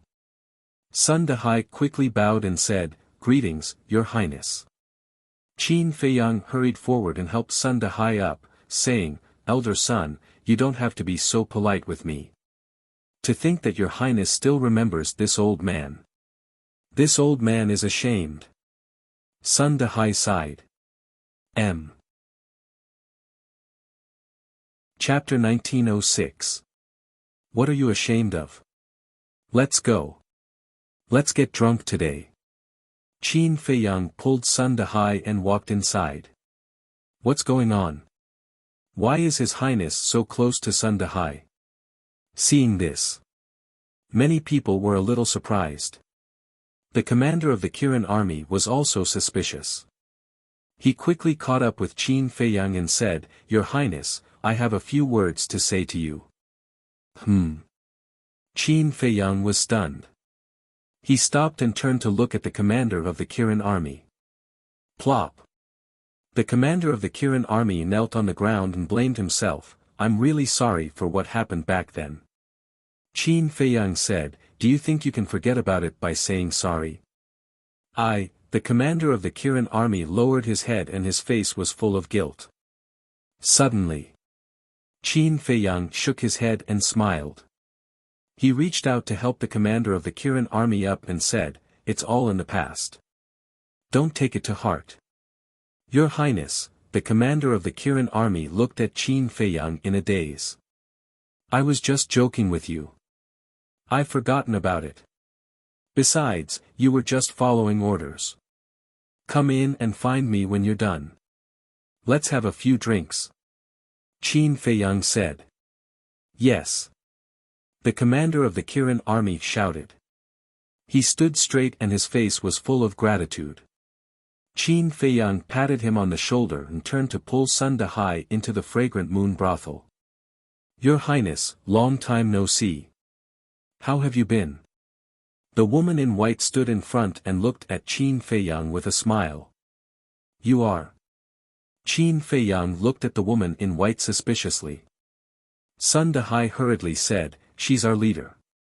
Qin Feiyang suddenly realized. He looked at the woman in white and asked, "Have we met before?" "Your Highness is really direct. But even if we haven't met, we know of each other's existence," the white-clothed woman said. "That's true." Qin Feiyang smiled. The white-robed girl cast a suspicious glance at Sun Dahai. After that, she turned to Qin Feiyang and spoke, "You guys chat then. I'll go meet some old friends." In fact, she was also very puzzled. Why did the relationship between Qin Feiyang and Sun Dahai suddenly become so good? In fact, it was so good that it was somewhat ridiculous. "All right." Qin Feiyang nodded. After the white-clothed woman left, the guests in the hall stood up and bowed. "Everyone, enjoy the food and drink. Don't be shy," Qin Feiyang said with a smile. He then greeted Sun Dahai warmly and walked upstairs. Sun Dahai smiled bitterly and said, "Your Highness, this little old man is somewhat overwhelmed by your favor like this." Qin Feiyang shook his head and laughed. He sighed and said, "To be honest, I really have to thank you this time. If you hadn't secretly told me about Great Qin's situation in the Central Divine Kingdom, I really don't know what would have happened." Sun Dahai said, "It was just a small matter." "Wrong. If it was just a small matter, why didn't those marquises and ministers tell me? I know that they don't have confidence in me and think that I can't defeat the demon ancestor. So, they don't want to draw trouble to themselves. But you are different. You truly love Great Qin and don't want Great Qin to fall into the hands of the demon ancestor. You also trust me without a doubt. Just this trust alone is something that ordinary people can't compare to." Qin Feiyang said. "Your Highness is too serious. As a citizen of Great Qin, it's only right that I care about Great Qin's safety." Sun Dahai shook his head and smiled. "You're old, so don't be modest. If I lose this time and the demon ancestor finds out that you're the one who told him, you'll definitely be killed. So, you risked your life to tell me the news. I, Qin Feiyang, will always remember this kindness," Qin Feiyang said. Sun Dahai stopped and looked at Qin Feiyang. Seeing that Qin Feiyang's expression was incomparably sincere, he said, "With your Highness's words, this old man can die without regrets." "Old man, when did you become so polite?" Qin Feiyang rolled his eyes. "Your Highness is so polite. How would I dare to be impudent?" Sun Dahai said innocently. "Ah." Qin Feiyang was stunned. Thinking back, from the time he met Sun Dahai at the door until now, it seemed that he had been polite. Qin Feiyang laughed and said, my bad. I'll punish myself with 3 cups later." Seeing this, Sun Dahai couldn't help but laugh, and said, "Your Highness, if you really want to thank this old man, then don't say such polite words." Qin Feiyang was stunned, and asked, "Then what do you want? What do you think?" Sun Dahai asked. Qin Feiyang pondered for a while, looked around, and asked in a low voice, You don't want the position of the pavilion master of the treasure pavilion, do you? Although this is just a question, it doesn't seem right for you to do this. After all, your pavilion master is still so young. What are you thinking about? Who wants the position of pavilion master? Sun Dahai's veins bulged. Then what do you want? Qin Feiyang was suspicious. Sun Dahai snorted coldly, don't play dumb, I don't believe that you really don't know what I'm thinking. Qin Feiyang laughed out loud. He shook his head and said, you damned old man, you really haven't changed at all. You're always thinking about those pill formulas of mine. Sun Dahai rolled his eyes and said, as a businessman, if I don't think about the pill formulas, do you think I'll think about you? Don't. I'm not interested in men, let alone a rotten old man like you. Qin Feiyang said. Sun Dahai joked, you don't know, right? An old man is better than a young man, more experienced. Ugh. Qin Feiyang looked at Sun Dahai in astonishment. Sun Dahai rubbed his hands, like a weasel looking at a lamb, and said to Qin Feiyang, how about it, do you want to try? Scram. Qin Feiyang's face darkened, and he directly kicked. Feiyang, we're here. At this moment, a pleasant voice sounded from above. Qin Feiyang looked up and saw a peerless beauty standing in front of the railing on the top floor. It was the mermaid princess. Sun Dahai looked at the mermaid princess, and poked Qin Feiyang's back, and said with a wretched smile, boy, you're quite lucky. Have you become a real man now? What real man? Qin Feiyang was suspicious. Sun Dahai said with a tone of disappointment, stupid, of course it's a matter between men and women. Qin Feiyang was speechless, why didn't I realize that you're such a wretched old man before? Sun Dahai didn't care and shook his head, it seems that you haven't made your move yet. You're not going to make your move on such a beautiful woman. Do you have a problem in that area? Old man Sun. Qin Feiyang shouted angrily. Can this old man take it that you're angry out of humiliation? It seems that you do have a problem in that area, but don't be afraid, this old man has a secret recipe that specializes in all kinds of male problems. For the sake of our friendship, this old man won't take your money. This old man will have someone send it to you some other day, and I guarantee that you'll be able to regain your masculinity. Sun Dahai smiled slyly. Qin Feiyang rolled his eyes at him, and then swept Sun Dahai up to the top floor.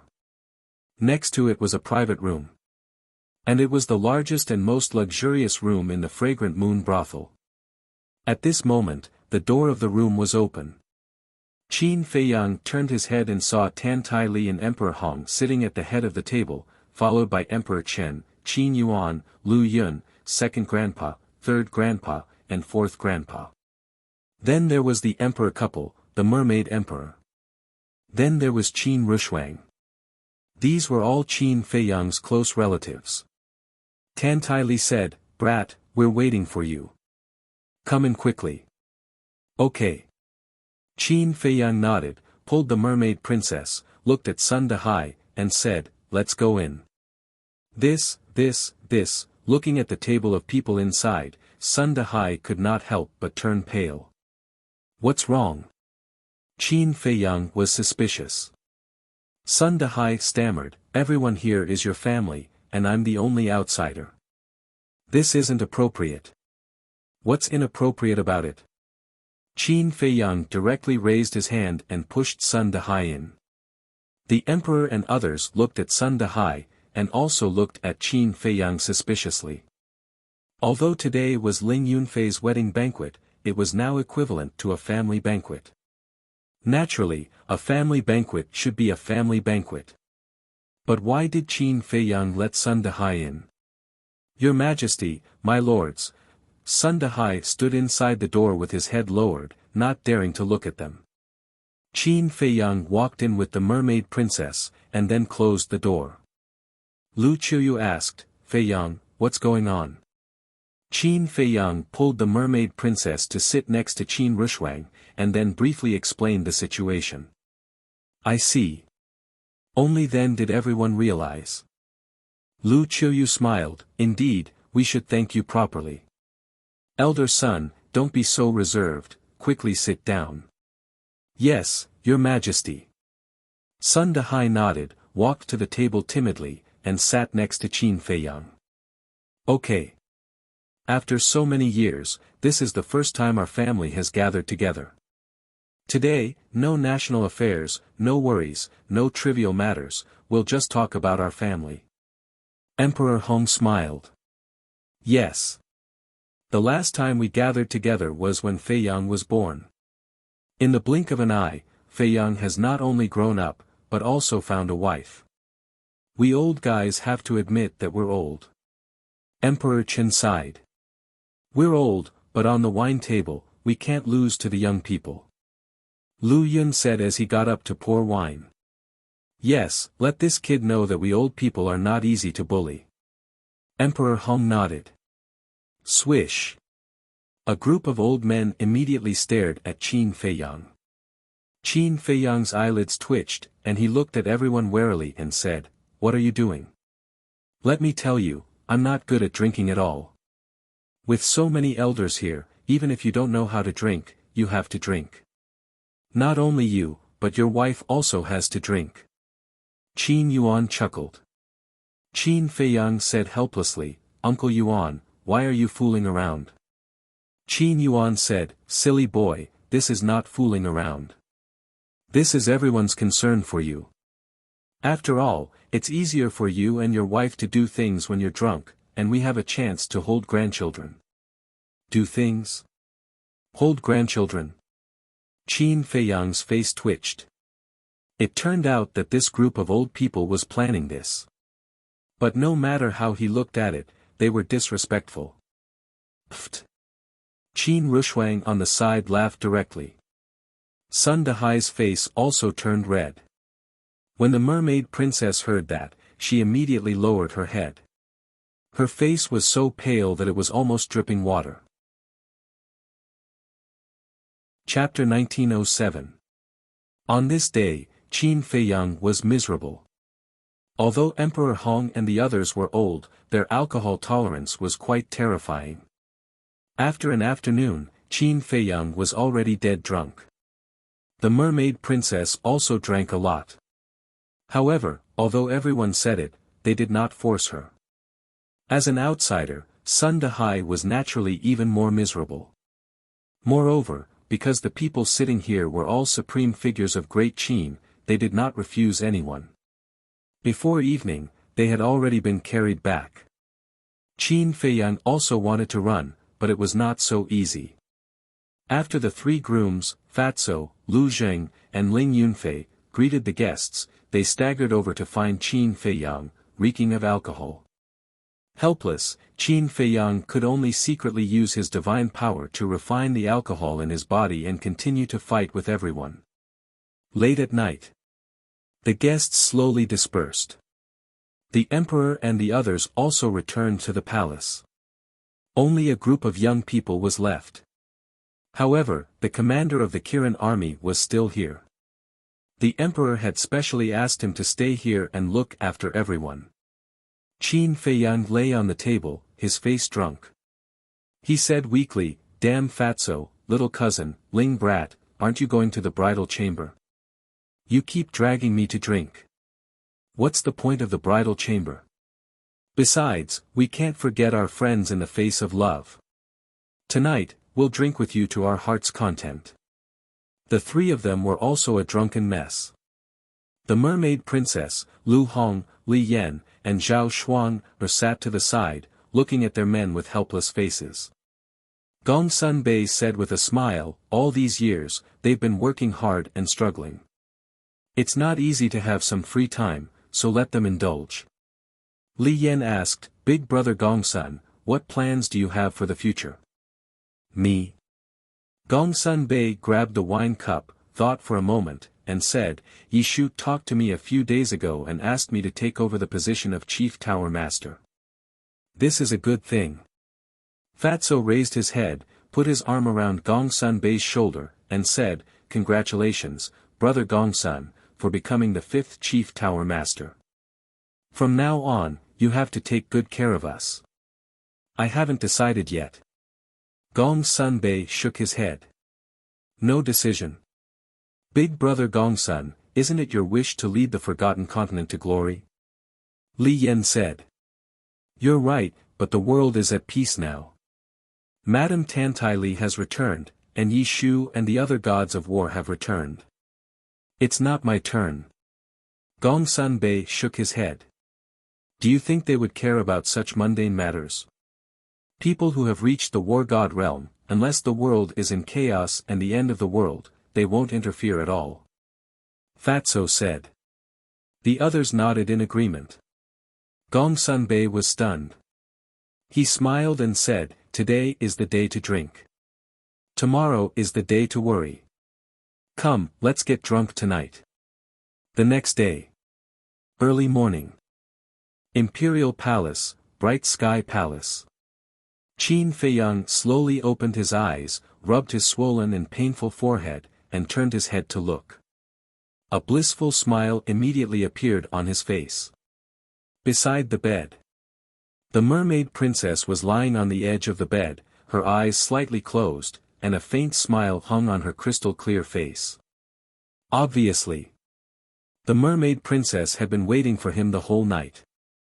Qin Feiyang raised his arm and gently tidied the hair on the mermaid princess' forehead.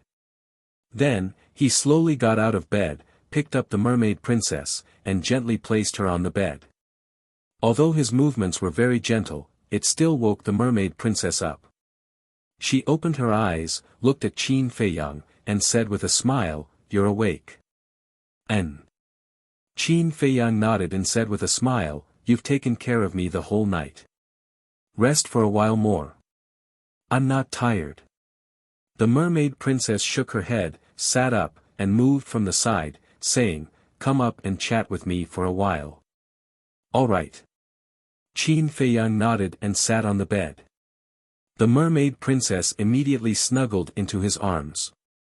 Qin Feiyang held the mermaid princess' hair in one hand and the mermaid princess' hand in the other. He smiled and said, "What do you want to talk about?" The mermaid princess said, "When are you going to enter the miracle?" "Enter the miracle," Qin Feiyang muttered, pondered for a moment, and shook his head, "I don't know either." The mermaid princess asked, "Are you reluctant to part with your current life?" "That's right. I didn't even dare to dream of a life like this before. Now that I finally have it, I really don't want to leave." Qin Feiyang sighed. The mermaid princess said, "But you can't let go of the inner demons and big cousin's death." "Let go, how is that possible?" Qin Feiyang shook his head and sighed. The mermaid princess said, "How about this? Forget about these things for now and live well with Auntie and the others for a while. I'm afraid that the longer I stay, the more reluctant I will be." Qin Feiyang pondered for a moment and said, "Let's make a decision. Why don't we leave now?" "Now." The mermaid princess raised her head and looked at Qin Feiyang in a daze. "Isn't this too fast? Although you've been awake for half a month, we've been in the sea of despair for this half a month and haven't been able to accompany Auntie and Uncle properly." Qin Feiyang was stunned and nodded, "You're right." The mermaid princess continued, "Besides, Fatso and Lu Hong just got married. If you leave with them, won't Lu Zheng and Li Yan kill you?" "Fatso? Lu Hong?" Qin Feiyang froze and smiled, "I don't plan on taking them with me." "You don't want to take them with you?" The mermaid princess was surprised. "As you said, they are already married. How can I let them take the risk with me? Not just Fatso and Lu Hong. I won't take the others or the beasts with me." Qin Feiyang said. The mermaid princess said, "White-eyed wolf, Zhao Tai Lai, Yu Huang, the blood Kirin, and the willow tree. You won't take them with you?" "Of course, they are different. I'm talking about Wang Zicheng and the black dragon snake. As for White-eyed wolf and Zhao Tai Lai, I will ask for their opinion first. If they want, they can continue to follow me. If they want to stay here and live the rest of their lives peacefully, I will give them my blessing." Qin Feiyang laughed. I agree. After all, everyone has the right to choose. The mermaid princess smiled and said suspiciously, but then again, why hasn't the white-eyed wolf come out yet? Ling Yunfei's castle doesn't have a time array. How can he be so fast? Qin Feiyang shook his head and hugged the mermaid princess. He smiled and said, let's not talk about this first. Let's talk about the two of us. The mermaid princess blushed and said, it's so early in the morning. What do you want to do? What do you think? Qin Feiyang smiled wretchedly, and his two hands were very naughty. But suddenly, Qin Feiyang seemed to have found something. He glanced at the window and his expression suddenly froze. On the windowsill, there was a palm-sized small beast. The small beast was golden all over. It was lying on the windowsill, staring at Qin Feiyang and the mermaid princess. Its golden eyes were full of ridicule. Noticing Qin Feiyang's abnormality, the mermaid princess was stunned and looked over. When she saw the small beast, her expression suddenly froze. The small beast waved its paws and said with a sly smile, you guys continue. I will just watch and not make a sound. Qin Feiyang's mouth twitched and said suspiciously, you are the white-eyed wolf. What? You forgot your brother so quickly? As expected, you forget your friends when you see a girl. The white-eyed wolf shook its little head and sighed. That's right. This small beast was the white-eyed wolf. But compared to before, it had changed too much. Its fur was golden, and its eyes looked as if they were cast in gold. There were also two small golden wings on its back. And in the middle of its eyebrows, there was a blood-red pattern that looked like two phoenix wings. How did you become like this? Qin Feiyang got off the bed, walked to the windowsill, and curiously sized up the white-eyed wolf. The mermaid princess also had a face of surprise. The white-eyed wolf proudly said, do you still need to ask? Of course it's the transformation after breaking through transformation. Qin Feiyang was stunned and hurriedly asked, what kind of transformation? It's a secret, the white-eyed wolf grinned. Qin Feiyang immediately rolled his eyes. You just need to know that with my current strength, I can easily insta-kill a new war god. The white-eyed wolf said. What? Insta-kill a new war god? Qin Feiyang and the mermaid princess looked at each other. As true war gods, they knew how big the gap between a false god and a war god was. To put it bluntly, no matter how many false gods there were, they were all ants in front of a war god. But this guy actually dared to say that he could easily insta-kill a new war god. What kind of heaven-defying changes did it undergo after breaking through to the false god level? The white-eyed wolf looked at the two and said, don't keep asking me, do you want to continue or not? The mermaid princess's face suddenly turned red. She looked at Qin Feiyang and said, I'll go get some water, you wash up. Then she ran out as if she was running for her life.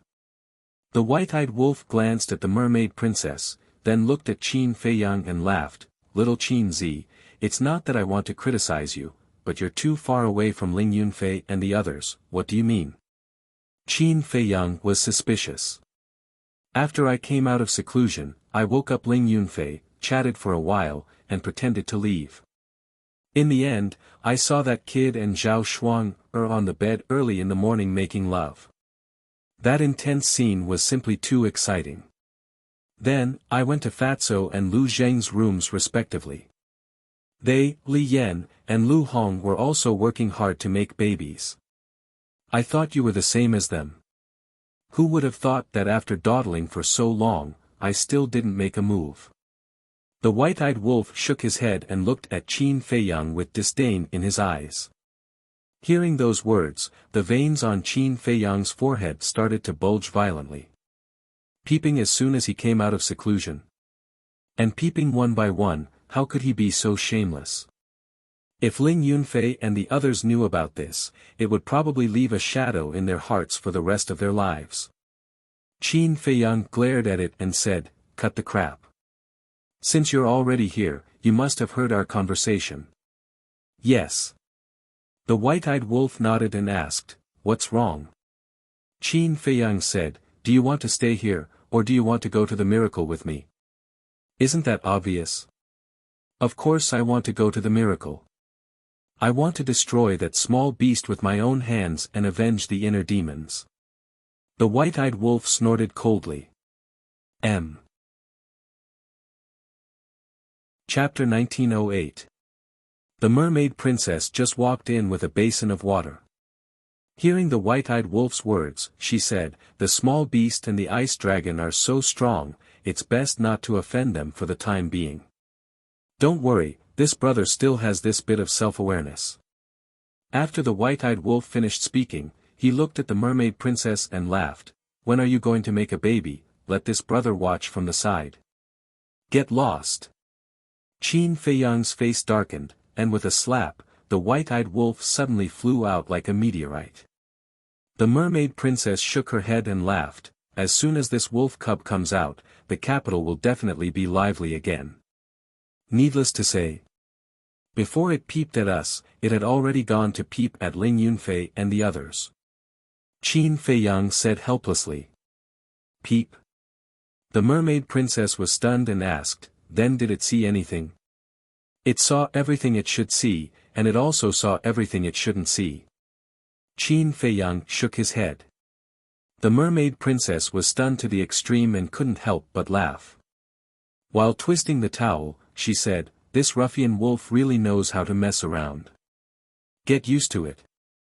Qin Feiyang took the towel and washed up well.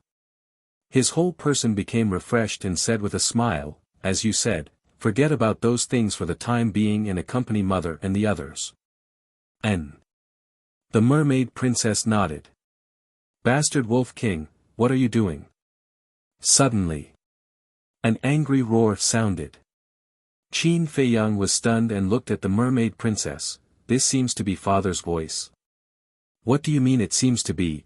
It's uncle's voice." "Such a big temper, it seems that this ruffian wolf must have done something good again." The mermaid princess said. "It's really worrisome." Qin Feiyang rubbed his forehead and said, "I'll go take a look." The mermaid princess nodded.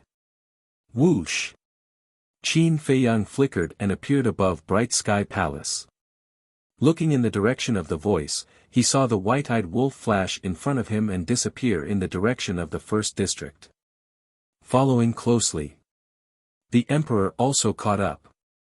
He didn't even wear his dragon robe, only a coat. His expression was full of anger. Qin Feiyang hurried over and asked, "Father, what's wrong?" The emperor was so angry that his face turned black. He said, "Can you look after it for me? It's simply lawless." "What did it do?" Qin Feiyang was suspicious. It actually came to peep at me and your mother." "Don't you think that's too much?" the emperor said furiously. "Ugh!" Qin Feiyang was stunned. He looked at Di Shi from head to toe. No wonder he came out with a coat. It turned out that he hadn't gotten up yet. Wait a minute. Even if he didn't get out of bed and peeked at her, there was no need to be so angry, right? Could it be? Qin Feiyang looked at the emperor, and his eyes immediately became strange. "What are you looking at?" The emperor frowned. Qin Feiyang laughed mischievously and said, "Dad, are you with Mom?" Even if it was the emperor, when he heard this and looked at Qin Feiyang's ambiguous expression, his face couldn't help but turn red. "Huh," Qin Feiyang laughed heartily and gave him a thumbs up. He said, "Dad is indeed old but vigorous. Come on, work hard, and strive to give me another younger brother or sister. Are you looking for a beating too?" The emperor flew into a rage out of humiliation. Qin Feiyang saw that the situation wasn't good and fled back to Bright Heaven Palace. What a brat! The emperor shook his head and glared angrily at the direction where the white-eyed wolf disappeared, then turned and disappeared from the palace. "What's wrong?" The mermaid princess stood outside the palace and looked at Qin Feiyang and asked. This damn wolf cub, he actually dared to peep at father and mother. It seems that he should be taught a good lesson. Qin Feiyang rubbed his forehead and said. The mermaid princess didn't know whether to laugh or cry. This ruffian wolf's shamelessness was indeed well deserved. Wait. Are we in Bright Heaven Palace? Qin Feiyang sized up the palace and frowned. The mermaid princess was speechless. You only realized now? Qin Feiyang asked suspiciously, isn't this the little prince's palace now? Last night, the little prince was brought to the back mountain by Emperor Hong and old Qin, saying that they would teach him step by step. The mermaid princess said. Qin Feiyang nodded in realization and said with a smile, that's good too. With great-grandfather and old Qin's careful guidance, not to mention anything else, at least on the path of cultivation, he won't take any detours. What you did in the imperial tomb yesterday, Emperor Hong and the others also learned from the little prince. In the early morning, Emperor Hong came to find you. He wanted to talk to you, but seeing that you were drunk and unconscious, he didn't wake you up. The mermaid princess said. Then you know about it too? Qin Feiyang asked. And even Emperor Hong told me. Isn't it a bit too much for you to do this? The mermaid princess said. Too much. Qin Feiyang shook his head and smiled. Maybe it's a bit too much, but I'm doing it for his own good. For his own good? The mermaid princess didn't understand. I'm doing this to stimulate his fighting spirit. Think about it, what does he care about the most now? Isn't it his mother's grave? In order to let his mother's grave continue to be buried in the imperial tomb, he will definitely work hard. Qin Feiyang laughed. So that's how it is. The mermaid princess nodded. Qin Feiyang said, let's go. Let's go to great-grandfather's place and do one more thing. What is it? The mermaid princess was suspicious. You'll know later. Qin Feiyang smiled, hugged the mermaid princess, and stepped into the air step by step. Imperial Palace's back mountain. After passing through the mountain ridges, after about 10 breaths of time, Qin Feiyang and the mermaid princess finally entered the deepest part of the back mountain. This was a place full of life. The vegetation was lush and wild flowers were blooming. Clear rivers ran through the east, west, north, and south like giant dragons. Moreover, there were many vicious beasts here. Almost all of the vicious beasts had reached the War King realm. However, they were very well behaved and silently cultivated, making this place seem especially peaceful.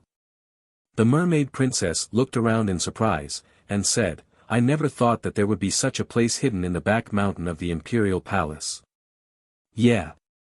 When I first came here, I was also very surprised. Qin Feiyang laughed and looked at a certain place in front of him. There was a giant mountain that was more than 3,000 meters tall. White mist lingered around it, and auspicious beasts flew about.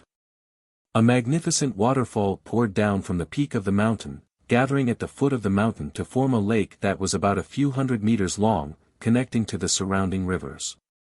On the surface of the lake, ripples of light rippled, and lotus leaves stood tall. Groups of colorful fish swam happily in the water. Beside the lake, there was an inconspicuous small courtyard. The courtyard was very old. A row of wooden fences that were more than a meter tall surrounded the courtyard in an orderly manner. In the courtyard, other than a 2-story tall building, there was also a flower bed, a vegetable garden, a pavilion, a small stream. This place was filled with simplicity in a sense of tranquility. The mermaid princess asked, this is where Emperor Hong lives? Yes. Qin Feiyang nodded. Little girl, you're always calling me Emperor Hong. An old laugh rang out. The mermaid princess looked over and saw that at the side of the lake, there was a stone table. 2 old men were sitting opposite each other. There was a teapot and 2 teacups on the table, and the fragrance of the tea assailed their nostrils.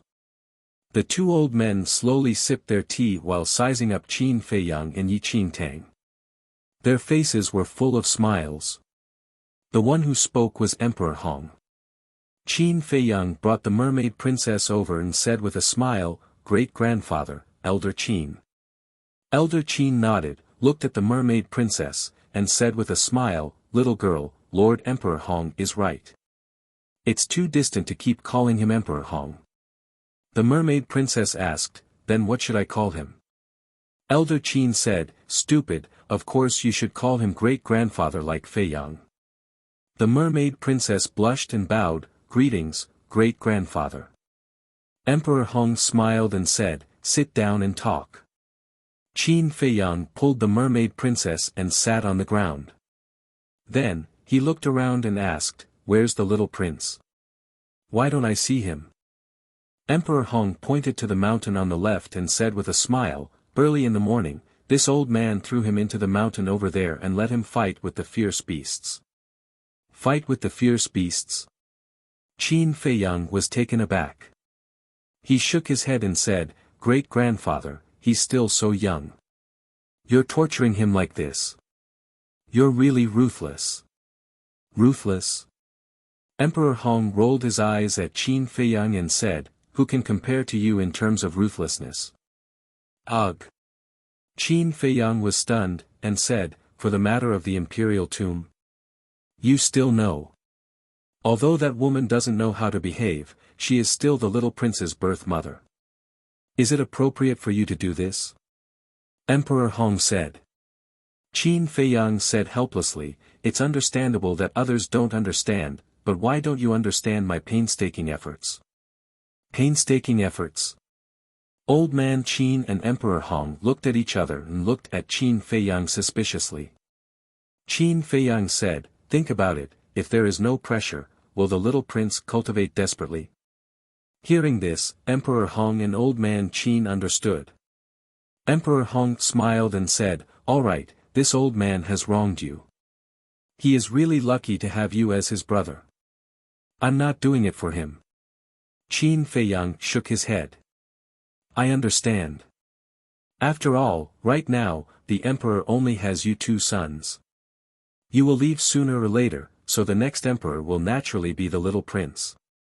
If the little prince is incompetent, then it will only harm Great Qin and the people." Emperor Hong said. "Feiyang, although you're doing this for the little prince's sake, isn't it a bit too much for him to break through to the war god realm within 1,000 years? Old man Qin frowned. The little prince was still young, so his cultivation talent had not been revealed yet. But it was obvious that he could not compare to Qin Feiyang. After all, Qin Feiyang's bloodline had returned to its ancestral state. Moreover, the ancient castle also had a time array. And the little prince did not have any of these. Qin Feiyang said, "I've thought about this a long time ago, so I plan to create a land of inheritance here." Land of inheritance? Emperor Hong and old man Qin were surprised. The Lu family has an inheritance, and the main tower also has an inheritance, even the former Zhuge family has an inheritance. Only our Qin clan doesn't have one. So, I'm going to pass down the dragon god technique and the other divine techniques. Qin Feiyang said. "Are you willing?" Emperor Hong asked. As a member of the Qin clan, it's a very gratifying thing to be able to leave something for the future descendants of the Qin clan. What's there to be reluctant about? Qin Feiyang said with a smile. P.S. The Spring Festival is here. Old Meng wishes everyone a Happy New Year. Everything is now peaceful and beautiful, Chapter 1909. The mermaid princess reminded him, "Feiyang, have you forgotten? The Qin clan also has a heritage in the sacred land of the mermaid clan." "Of course I haven't forgotten. But it's not convenient in the Sea of Despair. Besides, that is the place of inheritance for the mermaid clan, it does not belong to the Qin clan. It has a different meaning." Qin Feiyang said. "Then do whatever you want." The mermaid princess thought for a while and said with a smile. No matter what the man in front of her wanted to do, she would support him unconditionally. "Feiyang." Old man Qin grabbed Qin Feiyang's hand and sighed, I really don't know how to express my gratitude to you at this moment. No, it's respect. Old man Qin, you're wrong. This is what I should do and it's my duty. Qin Feiyang said helplessly. Okay. I'm being too polite. Old man Qin laughed. Qin Feiyang shook his head and smiled. He glanced around and finally looked at the center of the lake. Then, he got up and poured his divine power into the mountain in the distance. Accompanied by a rumbling sound, 5 giant stones rose into the air and flew above the lake. Then, Qin Feiyang jumped and landed in front of the 5 giant stones. His divine power turned into sharp blades and instantly drowned the 5 giant stones. Clang! Clang! Clang! Then, sparks flew and dust flew. In less than a moment, 5 stone statues appeared one by one in the void. They were, Ancestor Qin Di, Emperor Hong, Emperor Chen, Emperor Di and Qin Feiyang. Each of the stone statues was about 3 meters tall and looked very lifelike. Qin Feiyang glanced at them one by one and was very satisfied. Then, his divine power turned into strands and merged into the stone statues. The 5 stone statues immediately began to change. But it wasn't the appearance that changed, but the essence. The 5 stones were just ordinary stones and were extremely fragile, so they needed to be refined with divine power. And now, he had the power of an early-stage war god. After refining with divine power, no one could break the 5 stone statues unless they were early-stage war gods. Several hundred breaths passed. The distracting thoughts within the stone statue had been completely refined. At this moment it was as hard as divine metal, and its surface was suffused with a hazy precious light and charm.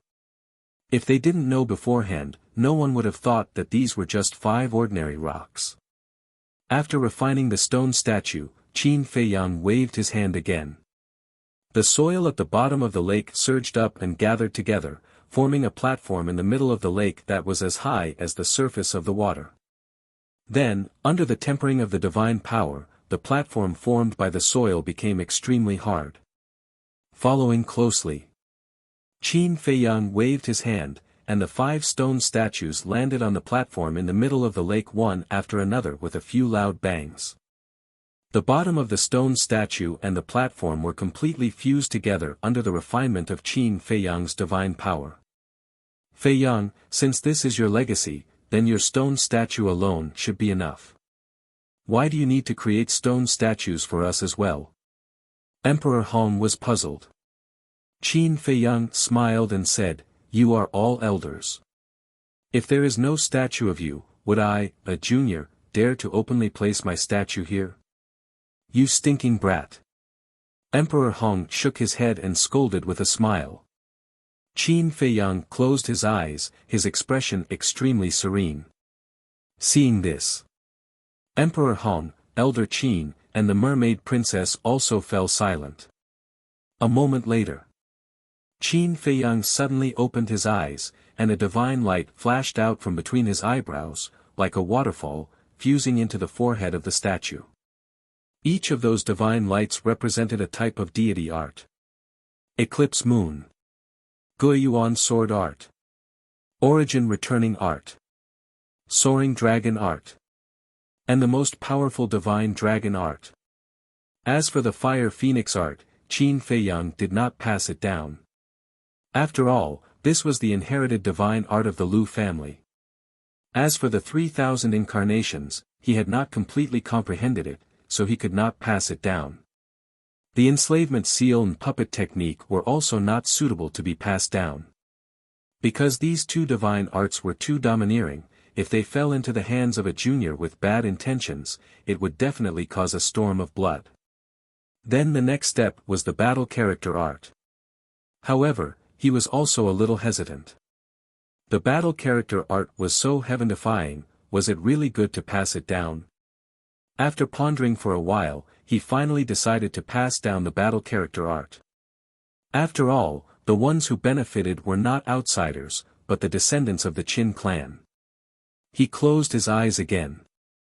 However, gradually, his brows furrowed. What's wrong? Emperor Hong and the other two looked at him in confusion. Qin Feiyang opened his eyes and said helplessly, I originally wanted to leave behind the battle character art, but this battle character art seems to be unable to be passed down. Unable to be passed down. The three of them looked at each other. Mermaid Princess asked, could it be that you haven't comprehended it thoroughly? Impossible, because I relied on the battle character art to become a god. Qin Feiyang shook his head. Then what's going on? The three of them were suspicious. Qin Feiyang said with a wry smile, there's only one explanation, this battle character art is unique. Emperor Hong said with a smile, if that's the case, then don't force it. Leaving behind so many divine arts is enough. Qin Feiyang nodded, and drops of purple gold dragon blood kept floating out from his chest. As the purple gold dragon blood kept appearing, Qin Feiyang's face slowly turned pale. The mermaid princess asked in surprise, what are you doing now? Qin Feiyang did not answer. About 100 breaths later, there were as many as 50 drops of purple gold dragon blood in the void in front of them. Each drop of purple gold dragon blood was like a gem, exuding a mighty divine dragon's aura. Qin Feiyang looked at Emperor Hong and said, Great-grandfather, these purple gold dragon blood essences are left for the descendants of the Qin clan. You must take good care of them. Also, remember, you can only give them one drop after their bloodline awakens. You mean? Emperor Hong was surprised. That's right. Like me, the bloodline awakens is only the first step. The second step is to fuse with the purple gold dragon blood. Only then will the power of the purple gold dragon blood and purple gold dragon qi be fully recovered. Qin Feiyang said. Emperor Hong frowned, although it's not bad, it requires the blood of a real purple gold dragon. Is your blood useful? Although I'm not a real purple gold dragon, these 50 drops of blood are all refined from my bloodline power. They can be compared to the purple gold dragon blood. Moreover, the drop of divine dragon blood that the ancestor left in the imperial jade seal was actually not the blood of the purple gold dragon.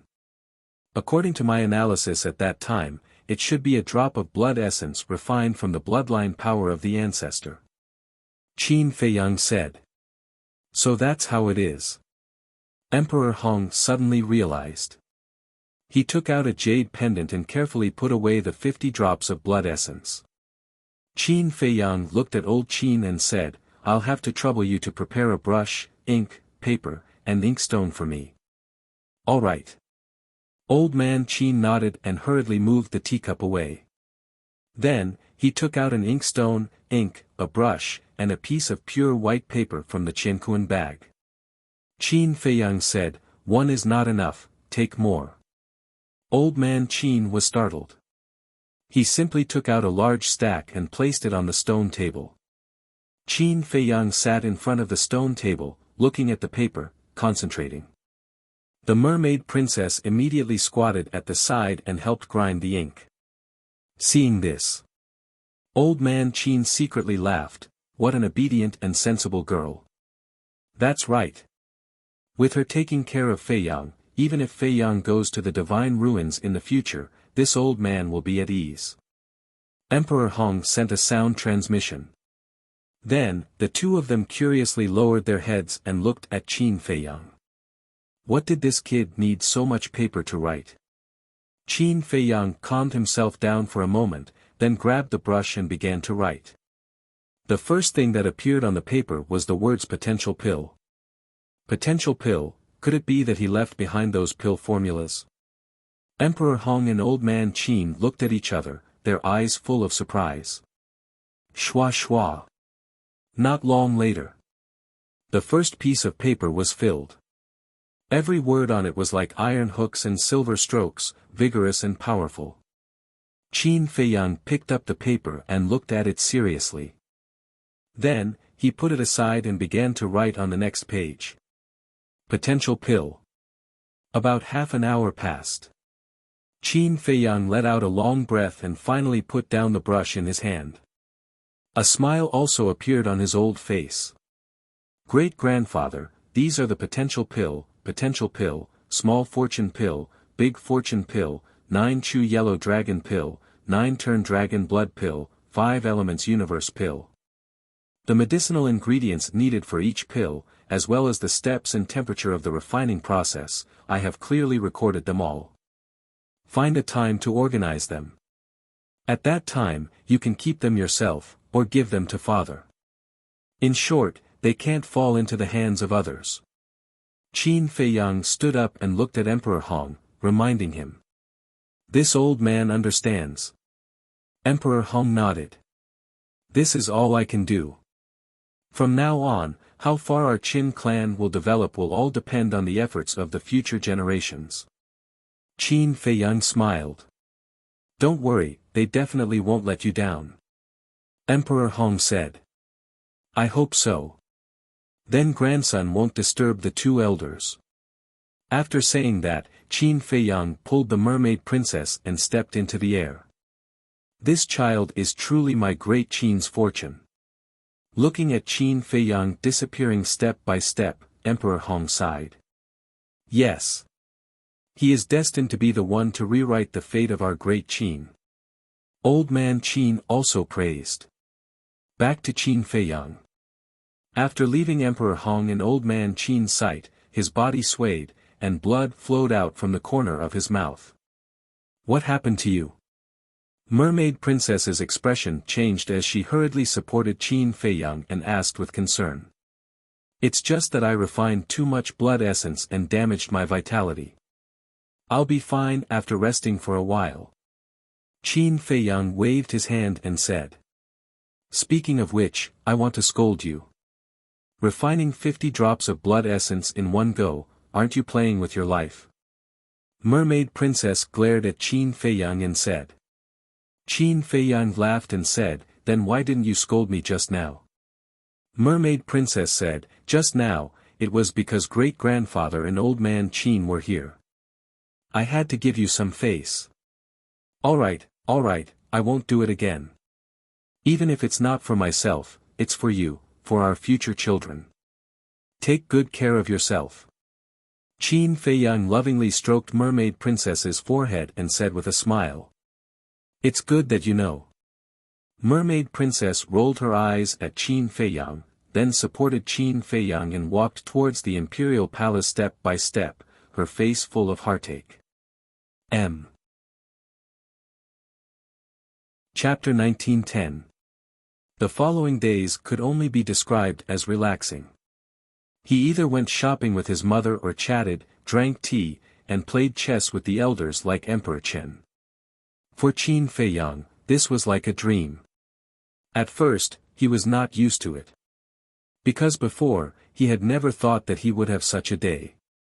In the blink of an eye. Half a year passed. It had been half a year since the battle at the Sea of Reincarnation. The matter of the demon ancestor Mu Tianyang had almost been forgotten. And whether it was the Great Qin or the Forgotten Continent, they had entered an unprecedented period of peace. But Qin Feiyang had never been forgotten. In everyone's eyes, he was still the savior of the world. It was also on this day. Suddenly, a piece of great news came from the Lu family. Lu Hong was pregnant. After hearing this news, the emperor and his wife immediately brought a lot of tonics and called Qin Feiyang and the mermaid princess to go to the Lu family. And after the news spread, people like the white-eyed wolf, Luo Qingzhu, and Feng Ling Air, who were close to the Lu family, also hurried to the Lu family. This day, the Lu family, a quiet little village, was unprecedentedly lively. The happiest people were Lu Yun, second grandpa, third grandpa, and fourth grandpa. Because ever since Lu Hong and Lu Zheng got married, they had been looking forward to it. In the room, Lu Hong was lying on the bed, and Lu Zheng was sitting beside her with a happy smile on his face. The white-eyed wolf sat on the edge of the bed like a normal person, his paw pressed on Lu Hong's wrist. After a long time, he nodded and said, according to the pulse, this little guy will definitely have a good bone structure and extraordinary talent in the future. Lu Hong was stunned and speechless. She said, Brother Wolf, how come I didn't know that you can read fortunes? Are you kidding me? Who am I? In this world, is there anything that I can't do? The white-eyed wolf smiled proudly. I'm calling you fat, and you're panting. Lu Qiuyu rolled her eyes and pushed the white-eyed wolf away. Sitting by the bed, she grabbed Lu Hong's hand and said with a smile, You're no longer alone in the future. You must take good care of yourself. After that, Lu Qiuyu then looked at Lu Zheng and scolded, And you, brat, don't make Lu Hong angry at this time. Auntie, she has 2 amulets now. One is the fetus in the womb, and the other is the supreme-grade divine artifact, Dragon Vein Sword. Tell me, how would I dare to make her angry? Lu Zheng felt wronged. When everyone heard this, they could not help roaring with laughter. Lu Zheng glanced at Qin Feiyang and said, Little cousin, this is your first nephew. Aren't you going to express your gratitude? Qin Feiyang's face twitched, and he said, I've already given you the Dragon Vein Sword. What more do you want? Haven't you heard of the saying a greedy man is like a snake trying to swallow an elephant? You're so petty. When he's born in the future, I'll tell him that your uncle is a stingy person. Lu Zheng snorted coldly. Up to you. Qin Feiyang shrugged his shoulders, turned around and walked out of the room. Looking at the clear sky, his face was full of smiles. All these years, Lu Hong had been following him and sharing his worries. It could be said that she had contributed a lot. So, he was really happy to see that Lu Hong had a good home. The emperor walked to Qin Feiyang's side without saying a word and sighed, Feiyang, father also wants to hold a grandson. Ah! Qin Feiyang was stunned. He turned his head and looked at the emperor helplessly. He smiled and said, It's more practical to have a few more sons and daughters with mother. Brat. The emperor glared at him and asked, When are you leaving? Qin Feiyang pondered for a moment and said with a smile, I've already rested for more than half a year. It's time to move on. Let's do it today. Today, the emperor's eyes trembled and he said, Do you need to be in such a hurry? At least give us some time to send you off. I don't want to alarm everyone. Qin Feiyang shook his head. In the past 6 months, he had asked the Golden Leopard, the Blood Kirin, Zhao Tai Lai, Cui Li, Tang Hai, the Willow Tree, and Yu Huang. No one hesitated. No matter where he went, they would always follow him. The emperor looked deeply at Qin Feiyang and sighed. Fine, but there is one thing you must remember. This will always be your home. Qin Feiyang's body trembled slightly. He lowered his head and said, Thank you, father. Silly boy, the person who should be thanking you the most should be me. Thank you for choosing to forgive me. The emperor smiled. Qin Feiyang smiled and turned to look at the emperor. However, he found that everyone was standing behind him. Even Lu Hong had gotten up and stood with Lu Zheng. She looked at Qin Feiyang with a sad expression. You guys? Qin Feiyang was startled. He cautiously asked, You couldn't have heard it, right? Nonsense. We're not deaf. Lu Zheng stared at Qin Feiyang angrily. Qin Feiyang smiled awkwardly. We were quite happy that Hong was pregnant, but you suddenly made such a scene. Aren't you trying to ruin our mood? Lu Zheng said. I'm sorry. Qin Feiyang quickly apologized. Lu Hong frowned and said, Lu Zheng, can you not be so rude? Lu Zheng's expression froze and he said unhappily, Hong, why are you still helping him? Shouldn't husband and wife be united? Lu Hong rolled her eyes at him and walked in front of Qin Feiyang. She asked, Can't you wait a little longer? Wait for what? Qin Feiyang was suspicious. Lu Hong said, When I give birth to the baby, we'll go with you. Hong is right. There's strength in numbers. Lu Jing nodded. No. Before Qin Feiyang could speak, the four grandfathers of the Lu family hurriedly shouted. Lu Hong and Lu Jing looked at the four grandfathers in shock. Girl, Jing, if you go to the miracle site too, who will take care of the child? That's right. Parents are important to the child. A child without parents is like an orphan. It looks very pitiful. In short, you must stay in Great Qin. And you must work hard and have a few more children. The four grandfathers' attitude was very firm. Lu Jing looked at the four grandfathers and frowned. What about Big Brother's revenge? Lu Yun said, leave this matter to Feiyang. You don't have to worry. Lu Jing was stunned. He looked at Lu Yun and said angrily, the one who died is my biological brother. You tell me not to worry. Is that possible? Lu Yun snorted and said, boy, don't say that I look down on you. Even if you go, you won't be of much help. Instead, you will be a burden to your little cousin. Old man, is this what a grandfather should say? When Lu Jing heard this, he immediately became angry. Lu Yun was Lu Zheng's biological grandfather. Lu Yun said, I'm just telling the truth. You, Lu Zheng's eyes widened in anger. What about me? Lu Yun was also fuming with anger. Looking at the old man and the young man, Qin Feiyang was at a loss for a moment. Lu Qiuyu glared at Qin Feiyang and said, brat, it's all your fault. My fault? Qin Feiyang was stunned. What did this have to do with him? Everyone was in a good mood, but you suddenly said that you wanted to leave, and you left in such a hurry. If it's not your fault, whose fault is it? Lu Qiuyu was unwilling. In fact, no matter how much she said, she just couldn't bear to let Qin Feiyang go. Yes, yes, yes. It's all my fault. Qin Feiyang smiled bitterly. Of course, he knew that his mother didn't really blame him. How could he want to leave? But there were some things that he had to face. Lu Hong glanced at everyone and sighed secretly. She grabbed Lu Zheng's ear and said angrily, you've got guts, haven't you? You even dare to talk back to your grandfather. Lu Zheng's face changed, and he hurriedly said, Hong, let go. Don't be angry. Be careful not to hurt the baby. Apologize. Lu Hong said. Okay, I apologize. Lu Jing nodded repeatedly, looked at Lu Yun, and said, old man, I was wrong, but I didn't do it willingly. Hong forced me. You're still talking about it? Lu Hong was furious. No, I won't talk about it. Lu Jing hurriedly waved his hand.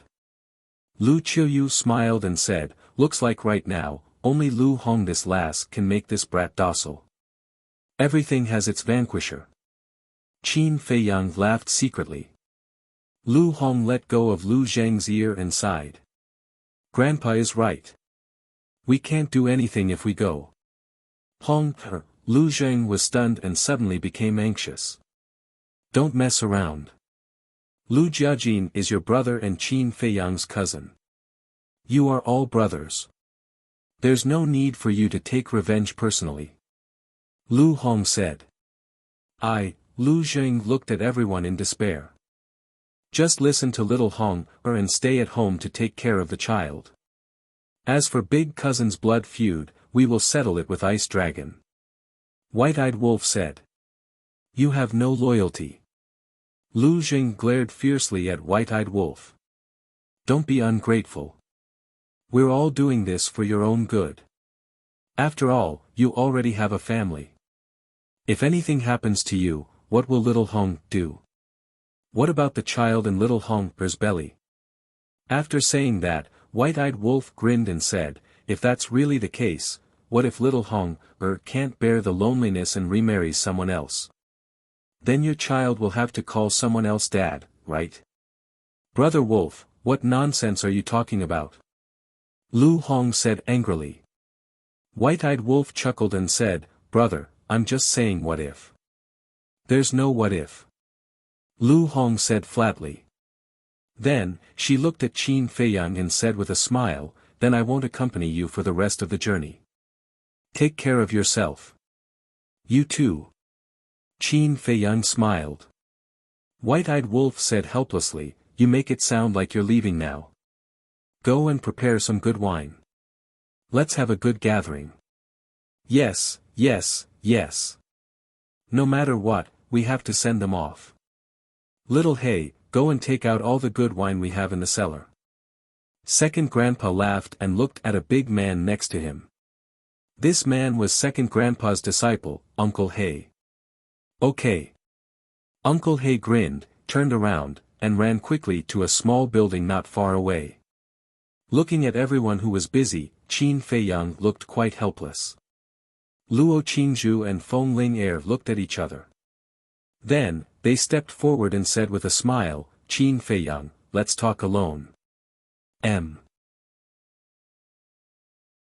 Chapter 1911. Talk Alone. Qin Feiyang was stunned. He glanced at Luo Qingzhu and Feng Ling, then turned to look at the mermaid princess. "Why are you looking at me?" The mermaid princess secretly glared at him. Qin Feiyang transmitted his voice and laughed, "I'm afraid you'll be angry. You're right beside me now. How can I be angry?" The mermaid princess was a little speechless. "What's wrong? Now that you have a woman, you won't even give face to us old friends. Don't be like Lu Zheng and the others," henpecked. Feng Ling glanced at the mermaid princess, then looked at Qin Feiyang playfully. Qin Feiyang nodded slightly, looking quite emotional. "Let's go. I won't eat you." Feng Ling grabbed Qin Feiyang and walked out of the village. Luo Qingzhu smiled helplessly and looked at the mermaid princess. "We just want to talk about old times. Don't think too much." "I'm not." The mermaid princess shook her head. But her eyes were always on Qin Feiyang. Luo Qingzhu shook her head and smiled, then quickly followed. "What's the situation?" The white-eyed wolf glanced at Luo Qingzhu and Feng Ling, and his eyes kept flashing. "Are you stupid?" Lu Jing glanced meaningfully at the mermaid princess and whispered, "She doesn't know." "You still don't know." Luo Qingzhu was interested in little cousin in the past. The mermaid princess' delicate body trembled, and a trace of panic flashed across her face. At first, the white-eyed wolf didn't understand what Lu Jing meant. But when he saw the change in the mermaid princess' expression, he immediately understood. It secretly laughed sinisterly and nodded at Lu Jing. "There is indeed such a thing." Lu Jing continued, "Look at Feng Ling. Although this woman has never shown it, I'm sure that she's secretly in love with little cousin." The mermaid princess trembled again. White-eyed wolf couldn't help but want to laugh. This little girl was too naive. She was so easily fooled. Since that was the case, he might as well add fuel to the fire. White-eyed wolf looked at Lu Zheng in surprise and asked, "Really? Why haven't I noticed that Feng Ling is also interested in little Qin Zi? You don't have any experience in romance. How could you have discovered it?" "But I'm different. As an experienced person, I can see through Feng Ling's thoughts at a glance. I'm sure that they must have seen that little cousin is about to leave and were worried that they wouldn't have a chance in the future, so they took the opportunity to confess now. Otherwise, why would they take little cousin and talk in private behind our backs?" Lu Jing said. "That makes sense." White-eyed wolf nodded. He looked at the mermaid princess, whose eyes were about to turn red. White-eyed wolf and Lu Jing couldn't help but laugh sinisterly. Lu Hong couldn't stand it anymore and said angrily, "Are you guys done fooling around?" Lu Zheng's expression suddenly changed again. He hurriedly stepped forward and comforted her. "Hong, don't be angry. Be careful of our child. Is it fun to scare others?" Lu Hong glanced at him angrily. She walked up to the mermaid princess and said with a smile, "They're all talking nonsense. Don't mind them. I'm not." Mermaid princess shook her head. Although she said that, her eyes were getting redder and redder. "Did you see that? It's all your fault." Lu Hong glared fiercely at Lu Zhang and White-Eyed Wolf. White-Eyed Wolf said, "But we're not wrong. Luo Qingzhu used to be interested in little Qin Zi. Outside the village. On a patch of grass. Qin Feiyang stood against the wind and breathed in the fresh air. His body and mind were extremely comfortable. Luo Qingzhu and Feng Ling Air stood behind Qin Feiyang. They looked at the man in front of them with complicated expressions. Thinking back to when they were in Iron Ox Town and Black Bear City, although this person was also amazing, who would have thought that he would have today's achievements? The world was really unpredictable. Qin Feiyang took a deep breath, turned to look at the two girls, and said, "Tell me, what do you want to talk about?" Feng Ling Air said playfully, "Look at you. You seem a little nervous." "Am I?" Qin Feiyang laughed. To be honest, he was really a little nervous. "Actually, there's no need. Although I did have a good impression of you in the past, that was just the ignorance of a young girl. Now, I just treat you as a very good friend." Luo Qingzhu said with a smile. Qin Feiyang heard this and secretly breathed a sigh of relief. Luo Qingzhu said, "Actually, we're not looking for you to confess to you, nor to go to the miracle site with you. We want to talk to you about Uncle Yuan." "Uncle Yuan?" Qin Feiyang frowned. Luo Qingzhu said, "You know about Uncle Yuan's situation, right?" "What's the situation?" Qin Feiyang was suspicious. Luo Qingzhu said, "It's about him being unable to cultivate." Qin Feiyang said in realization, "So it's about that." "I know. Although it seems that Uncle Yuan doesn't care much, we can see that he's still very eager to break the shackles of being unable to cultivate." Luo Qingzhu said. "Yes. Although we're not his descendants, we've been with him all these years. In our eyes, he's our grandfather. We feel sorry for him. So, we hope that you can help him." Feng Ling Air sighed.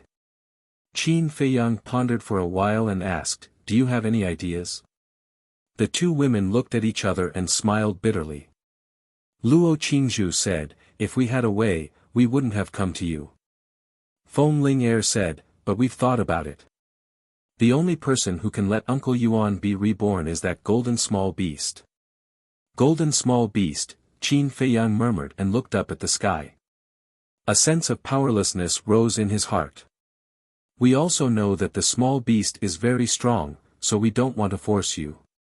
We want to say that when you can defeat the small beast in the future, you must not kill it. Bring it back first and break the shackles of Uncle Yuan." Luo Qingzhu said. Feng Ling Air also looked at Qin Feiyang with a pleading face. Qin Feiyang looked at the two women's expressions and suddenly couldn't help but laugh. "What are you laughing at? We're talking about serious business. Be serious." The two women frowned and said with dissatisfaction. Okay. Be serious." Qin Feiyang nodded and shook his head helplessly with a smile. "Actually, I don't need you to remind me of this because Uncle Yuan is also an old man that I respect the most. He's also my family. We're just worried. After all, right now, you've already found the family that truly belongs to you. As for Uncle Yuan, at the end of the day, he's just a subordinate of your grandfather." Feng Ling Air said. Qin Feiyang's face darkened and said angrily, "Feng Ling Air, do I look like the kind of person who will burn the bridge after crossing it? Who knows? People's hearts change. Whether you change or not, only you know." Feng Ling Air pursed her lips. Qin Feiyang's veins were bulging. He let out a long breath and said, "I'm not going to argue with you." Feng Ling Air screamed, "Oh, you've grown a temper. Do you remember how I taught you a lesson in Black Bear City?" Qin Feiyang's face twitched and said playfully, then do you remember that I used to have a cheap fiancé? Cheap fiancé? Feng Ling Air was stunned and immediately became angry. She shouted, don't mention that to me again. Back in Black Bear City, Qin Feiyang just casually said that Feng Cheng's granddaughter was his fiancée. As a result, many people believed it. And the more it spread, the more outrageous it became. For this matter, Feng Ling Air wanted to skin Qin Feiyang alive. So when she heard about it now, she couldn't help but be angry. Okay, I thought it was back then. You're not young anymore, don't make a fool of yourself. Luo Qingzhu looked helplessly at the two and said, Qin Feiyang, hurry up and see your mermaid. When I came over just now, I saw that she didn't look well. She didn't look well?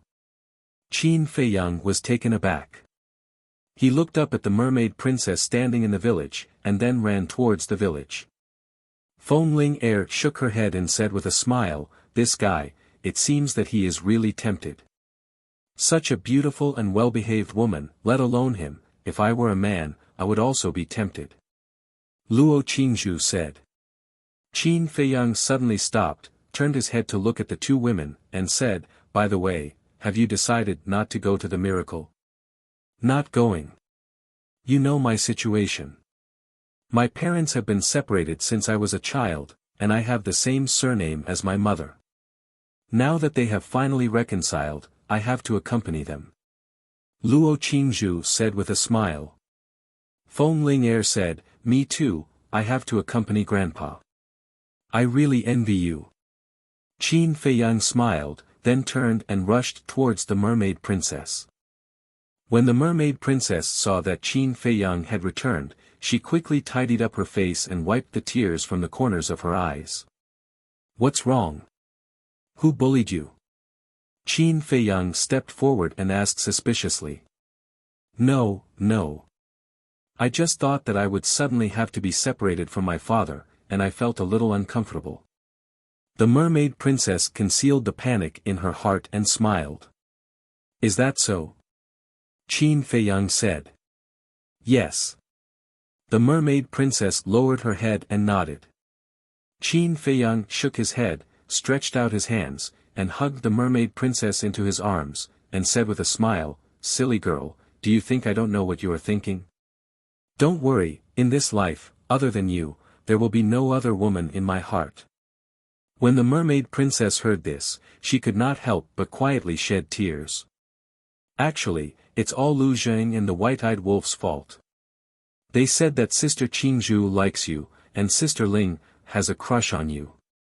This time, they wanted to confess to you, so they scared her. Lu Hong walked out of the room and looked at Qin Feiyang. These two bastards, I will not forgive them.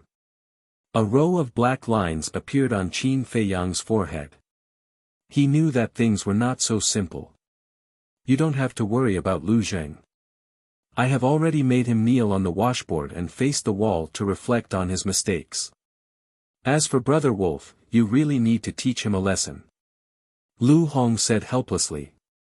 She really felt helpless against the white-eyed wolf. Kneel on the washboard? Qin Feiyang was stunned. Lu Hong said with a smile, although the Lu family is full of cultivators, everyone's life is the same as ordinary people, so there is no shortage of washboards. Qin Feiyang looked at the mermaid princess.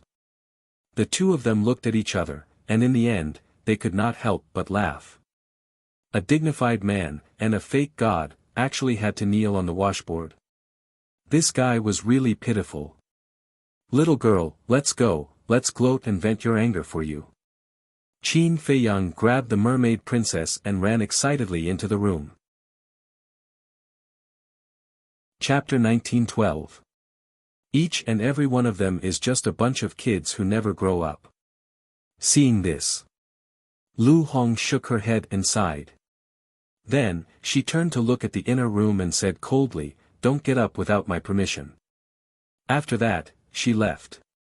In the inner room, Lu Zheng knelt on a washboard that was more than half a meter long, facing the wall and looking dejected. Ayaya, Isn't this my impressive-looking and extraordinarily handsome little cousin? What are you doing? Qin Feiyang ran in and looked at Lu Zheng, who was kneeling there obediently. His eyes were full of ridicule. Lu Zheng suddenly clenched his hands and said angrily, "Are you blind? It's because I have eyes that I asked you what this is. I haven't seen it before." Qin Feiyang went up and looked at the washboard curiously. "Bastard!" Lu Zheng roared. He wanted to find a hole to hide in. Qin Feiyang laughed and said playfully, "Little cousin, this is called retribution. Do you understand?" Lu Zheng raised his head and glared at Qin Feiyang with gritted teeth.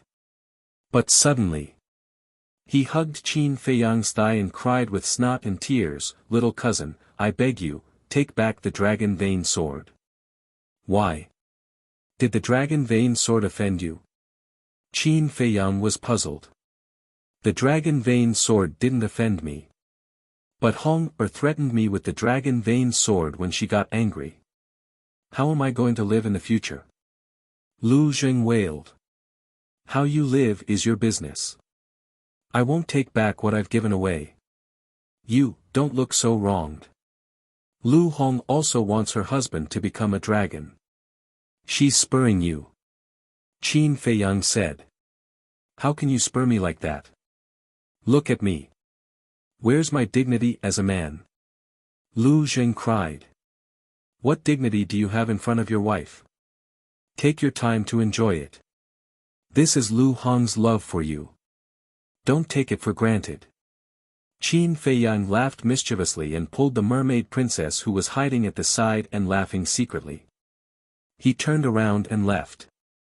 "Qin Feiyang, I hate you." Lu Zheng's roar resounded through the sky.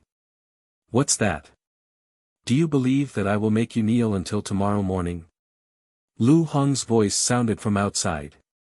Lu Zheng immediately shivered. He lowered his head and shriveled up like a frosted eggplant. Qin Feiyang walked out of the room and saw Lu Hong picking vegetables in the garden. He said with concern, "Don't do these things. Take good care of the baby. I just got pregnant. Do you have to make such a big fuss over nothing?" Lu Hong looked at Qin Feiyang helplessly, then lowered her head and got busy again. "Is that so?" Qin Feiyang was stunned. He turned to look at the mermaid princess and asked. "I've never been pregnant. How would I know?" Mermaid princess glared at Qin Feiyang angrily. "That's true." Qin Feiyang smiled awkwardly. Whoosh! Suddenly, 3 figures appeared in the sky. Qin Feiyang looked up and said in surprise, "Why are you here?" Old Master Li laughed and said, "Grandpa, how can you talk about your own granddaughter like that? Besides, with my beauty, as long as I open my mouth, those stinky men can line up from here to the imperial city." Ren Wuxuang held his head high and said proudly, "Why don't you say that they can line up from here to the 9 states? Old Master rolled his eyes at Ren Wuxuang. "That's not impossible." Ren Wuxuang said proudly. "It's hopeless." Old Master shook his head and looked at Qin Feiyang. "I heard that you're leaving today. How did you know?" Qin Feiyang was stunned. "Don't worry about how I know. I just want to know why you didn't tell us that you were leaving. Do you feel that we're not worthy of you now?" There was a trace of anger on Old Master's face. Qin Feiyang smiled bitterly and said, "We've been together for so many years. Don't you know what kind of person I am? That's enough. I know you don't want to see the scene of parting, and you don't want us to feel sad. But if you leave without saying a word, we'll feel even worse." Old Master said. Qin Feiyang was stunned and nodded. "I didn't think it through.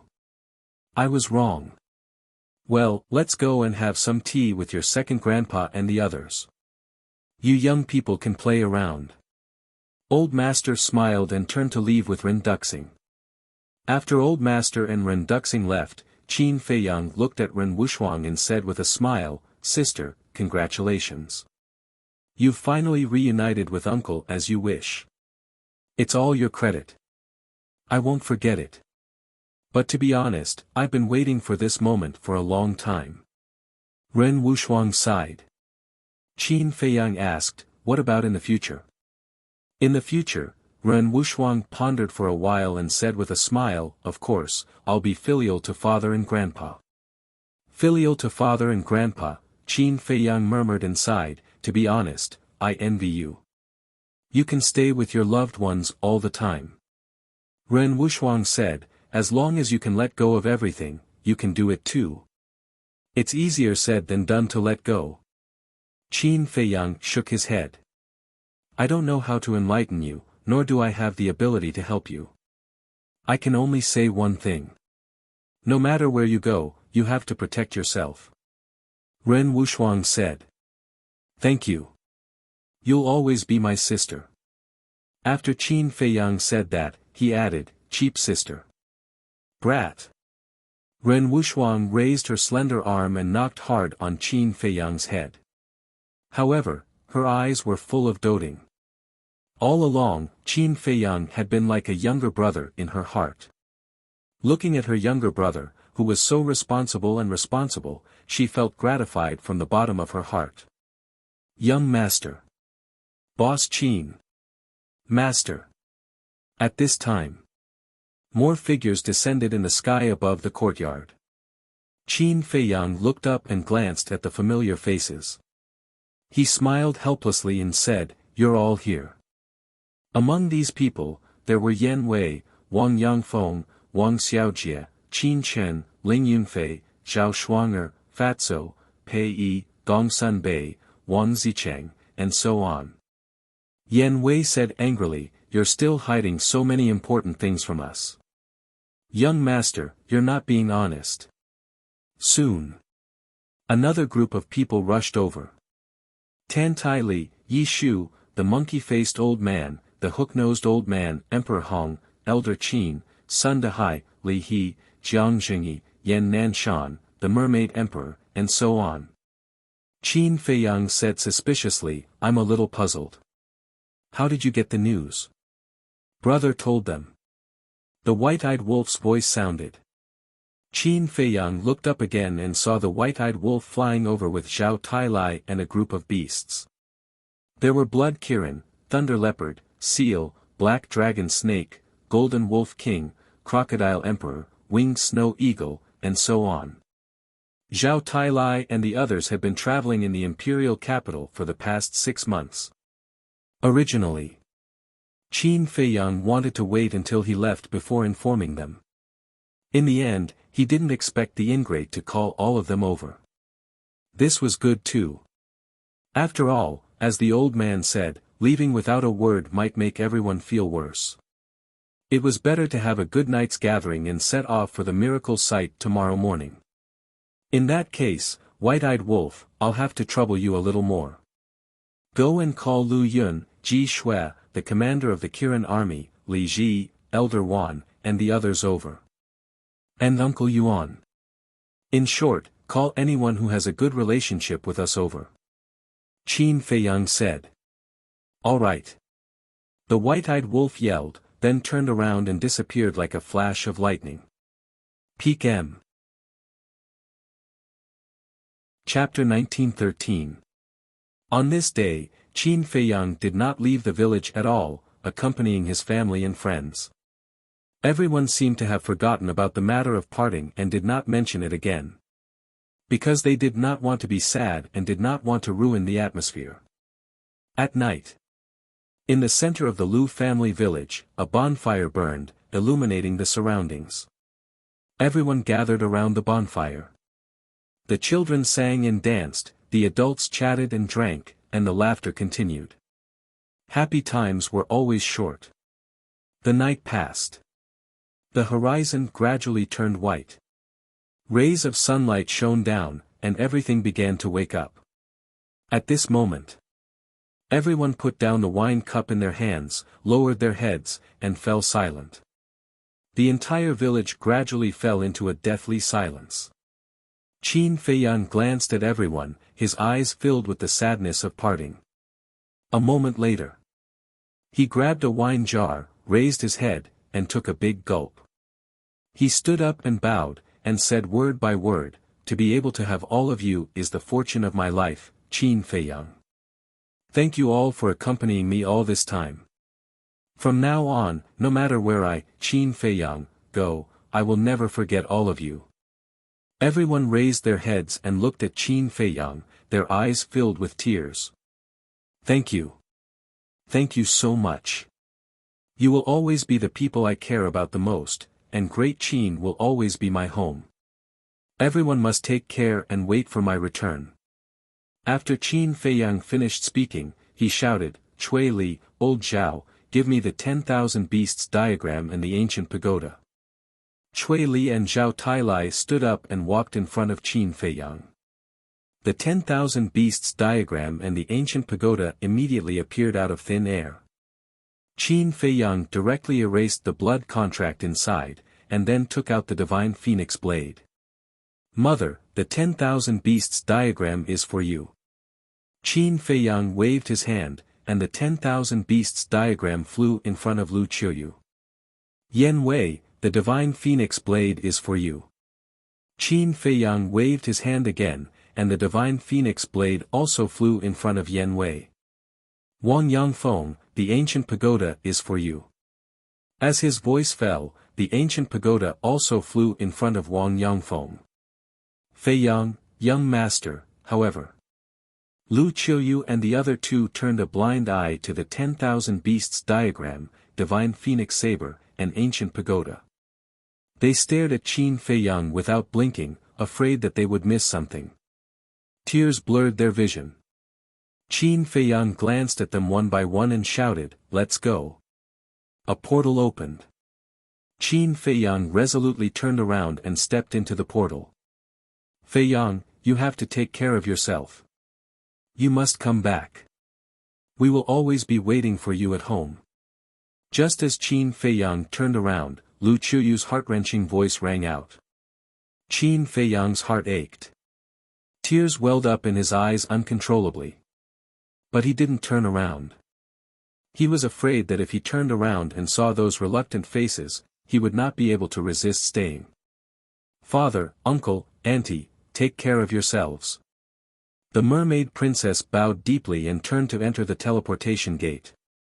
The emperor said, "Girl, take care of yourself. Take care of Feiyang." "I will, uncle." The mermaid princess smiled without turning her head. "Everyone, take care." Zhao Tailai and the others looked at each other, cupped their hands, and said something to everyone. Then, they turned around and entered the portal. After the portal disappeared, no one left. They couldn't bear to part with it for a long time. The Sea of Reincarnation. Above an island. Qin Feiyang looked at his companions in front of him.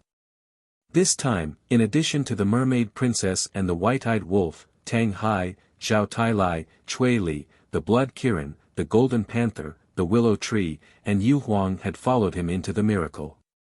Yan Wei. Qin Feiyang wanted to keep him by his side. That was because he owed Yan Wei too much and wanted to make it up to him. However, Yan Wei told him that he had been lurking around the Grandmaster all these years. It was like walking on thin ice. He was too tired and wanted to take a good rest. After Qin Feiyang heard this, he didn't force him. Staying in the Great Qin Empire might be the right choice for Yan Wei. So, he left the Divine Phoenix Blade to Yan Wei. The Divine Phoenix Blade had given birth to an artifact spirit. In the future, it would definitely grow into a supreme-grade divine artifact, or even a peak-grade legendary divine artifact. It could be considered a bit of his feelings for Yan Wei. Of course, he also knew that the Divine Phoenix Blade alone couldn't make up for Yan Wei's sacrifice over the years. Therefore, he also specially instructed Emperor Hong and his father to take good care of Yan Wei and Yan Wei's clansmen in the future. As for Li Jian, the Golden Wolf King, the Silver Wolf King, and the Crocodile Emperor, they all chose to stay in the Great Qin Empire. Qin Feiyang didn't force them.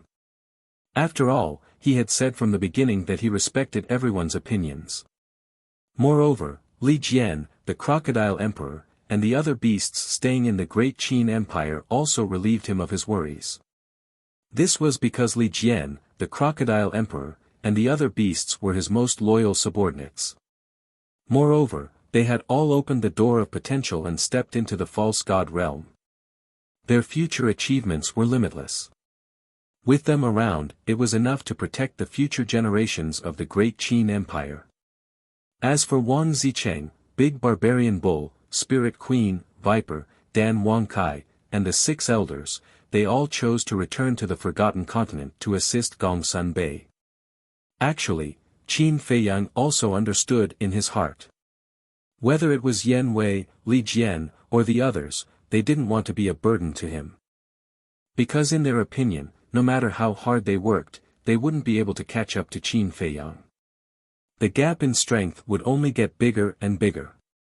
Therefore, even if they followed, they wouldn't be able to help. It was better to stay in the great Qin Empire in the Forgotten Continent, take care of the rear, and let Qin Feiyang go out without any worries. In short, one sentence, they didn't want to be a burden to Qin Feiyang. However, Qin Feiyang had never thought of it that way. Huff. Taking a deep breath, Qin Feiyang looked at Tang Hai and the others and smiled, "Are you ready?" Everyone nodded. "Then, let's go." Qin Feiyang waved his hand and led a group of people towards the demonic Dragon Island in a grandiose manner. However, when they approached the Demon Dragon Island, everyone was stunned in the void. The Demon Dragon Island that had been shattered and swallowed by the sea actually appeared in front of them again. What's going on? Zhao Tailai was surprised. Hee hee. It's this old man who recreated the Demon Dragon Island. Suddenly, a faint laughter sounded. A white-haired old man appeared in front of everyone. His old face was full of smiles. Uncle Yuan. Qin Feiyang was stunned and hurriedly went up, smiling, "I thought I wouldn't have the chance to see you before I left. It turns out that you've already been waiting for me here. Uncle Yuan didn't show up at yesterday's gathering. Going there will only add to the sadness." Qin Yuan shook his head and smiled, "This trip to the divine site is dangerous and unpredictable. Uncle Yuan will give you a killing intent that can save your life at the critical moment." Qin Yuan waved his hand and a killing intent swept out from his forehead and entered Qin Feiyang's sea of consciousness. "Thank you." Qin Feiyang was touched. Uncle Yuan stepped forward and tidied up Qin Feiyang's clothes, saying, "You must come down alive. Don't let everyone wait in vain." "N." Qin Feiyang nodded. "Then go. I have moved the teleportation altar to the center of the Demon Dragon Island. There are also people waiting for you there."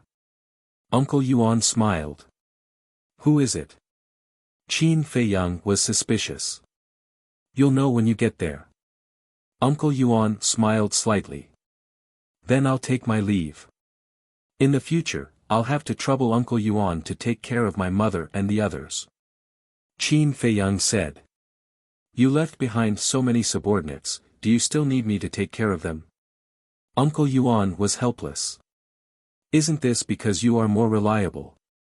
Qin Feiyang smiled, bowed deeply to Qin Yuan, and flew toward the central area of the Demon Dragon Island. Central area.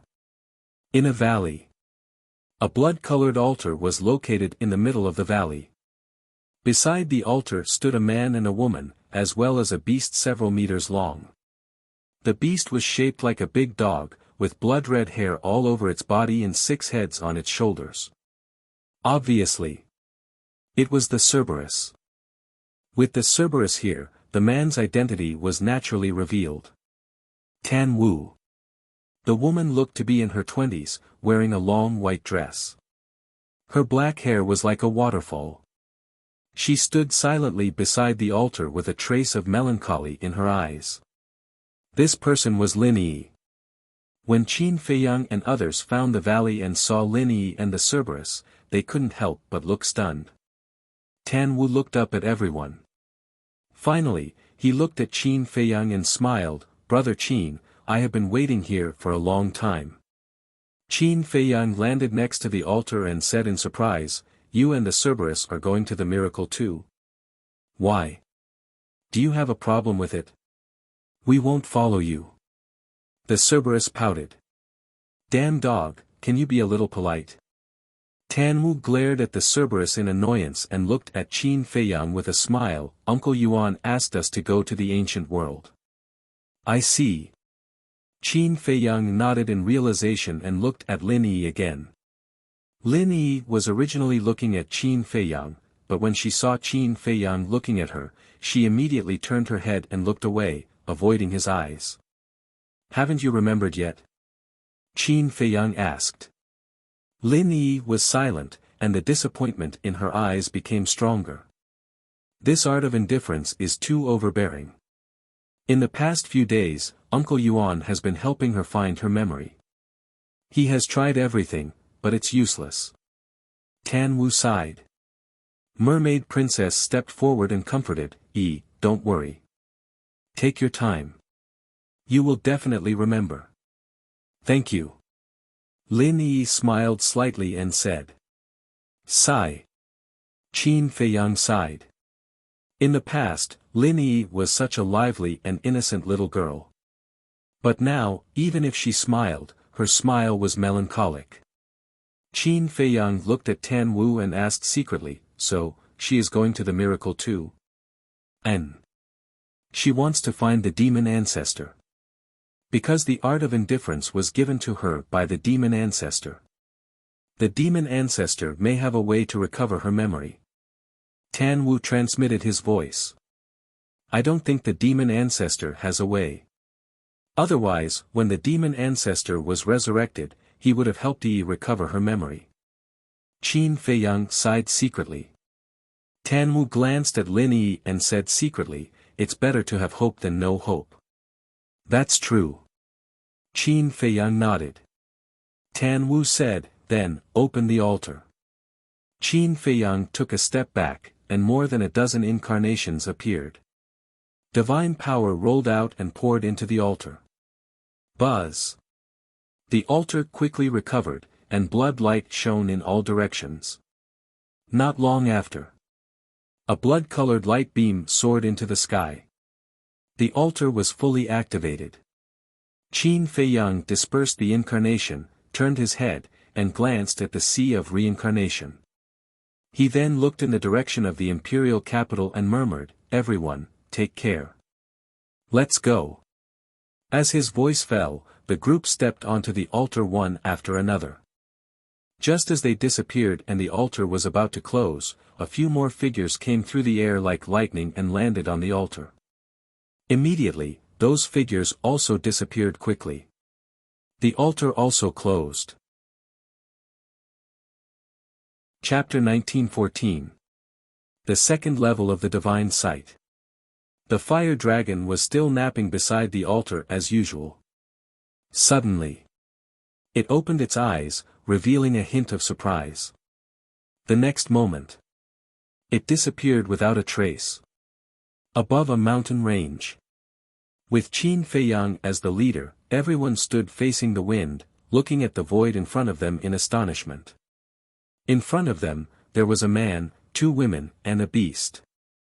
It was Tan Tai Li and her daughter, Dan Wangkai, and Lei Bao. Qin Feiyang came back to his senses, looking at the 3 people and 1 beast suspiciously. "What's up with you guys? Mother guessed that you wouldn't let her enter the divine sight, so she didn't say anything. After you guys left, Mother brought us here quietly." Qin Rushuang smiled. "Great-grandmother, you," Qin Feiyang couldn't help but have a headache. The others didn't matter. But this great-grandmother, he really didn't want to let her enter the divine sight. Not to mention other things, if something happened to her in the future, how would he explain it to his ancestors? "Since we're already here, what can you do to me?" Tan Tai Li was a little proud. Qin Feiyang was helpless, looking at Dan Wangkai and Lei Bao suspiciously. "What about you guys? I asked you guys a long time ago, and you guys said that you wanted to stay in the Forgotten Continent and Great Qin. Why are you here now? Lei Bao grinned. Didn't we want to give you a surprise? It's a shock. Qin Feiyang glared at it. Actually, at first, I did want to stay in the Forgotten Continent, but later, Wang Zicheng and Viper persuaded me, saying that you lack an alchemist by your side, and asked me to help you. I thought about it, and it made sense. With me helping you refine pills, you can focus on other things.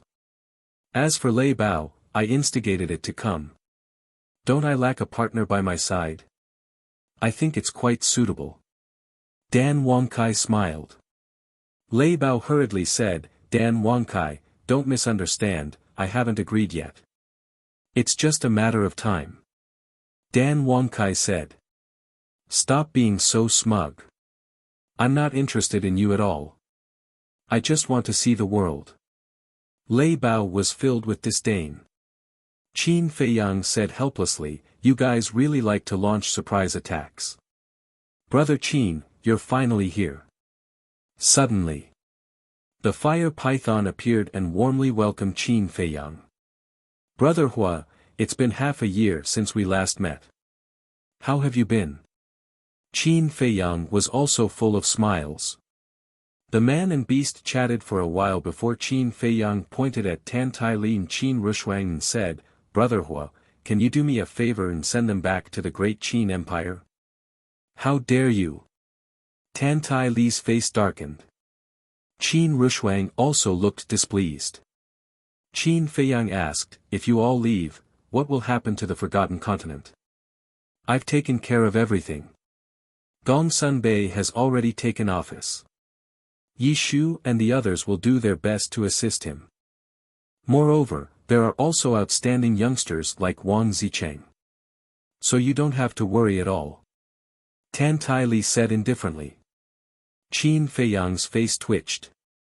So it was premeditated. The fire python looked at the two of them and looked at Qin Feiyang apologetically, saying, Brother Qin, I can't do anything about this. Last time, it was Lord Ice Dragon who sent me out. Qin Feiyang asked, you can't open the door to the divine sight? That's possible. But it's not time yet. If you open it without permission, you'll be punished by Lord Beast God. The fire python said. The mysterious lady said proudly, did you hear that? You'd better put away your little thoughts. Qin Feiyang looked helpless. It seemed that it was a foregone conclusion. The mermaid princess looked at the fire python and asked, Lord Guardian, are the inner demons and Lu Jiajin really dead? I didn't see it with my own eyes. But Lord Ice Dragon said so. It shouldn't be false. The fire python said. Where is Ice Dragon now? Qin Feiyang asked. I don't know. After I returned, it left a sentence and returned to the third floor, never to appear again. The fire python shook its head. What did it say? Qin Feiyang was suspicious. It's related to you. It said that I'm not allowed to let you enter the third floor. The fire python said. I'm not allowed to enter the third floor. Is there some unspeakable secret on the third floor?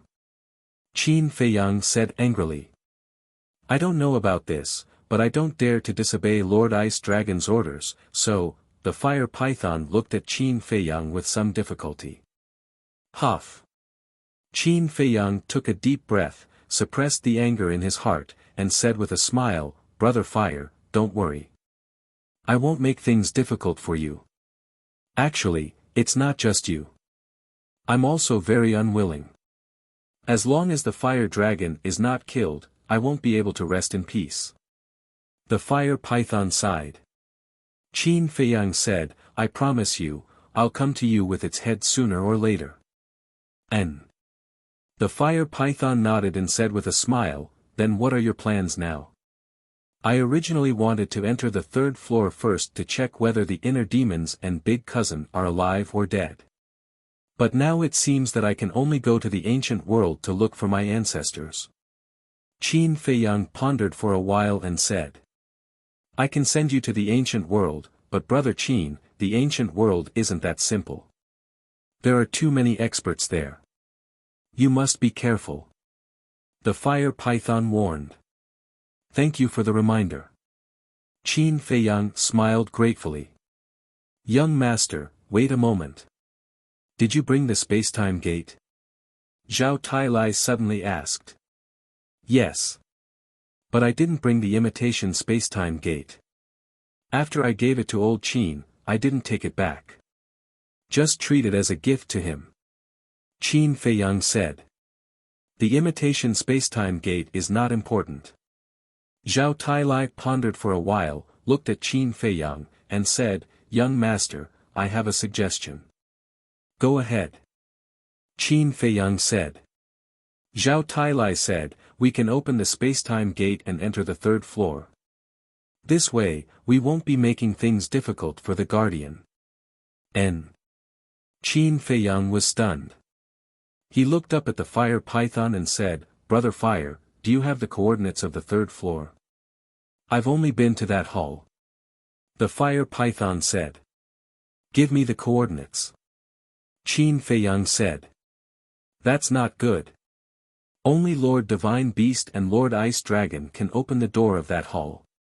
So even if I give you the coordinates, you won't be able to walk out of that hall.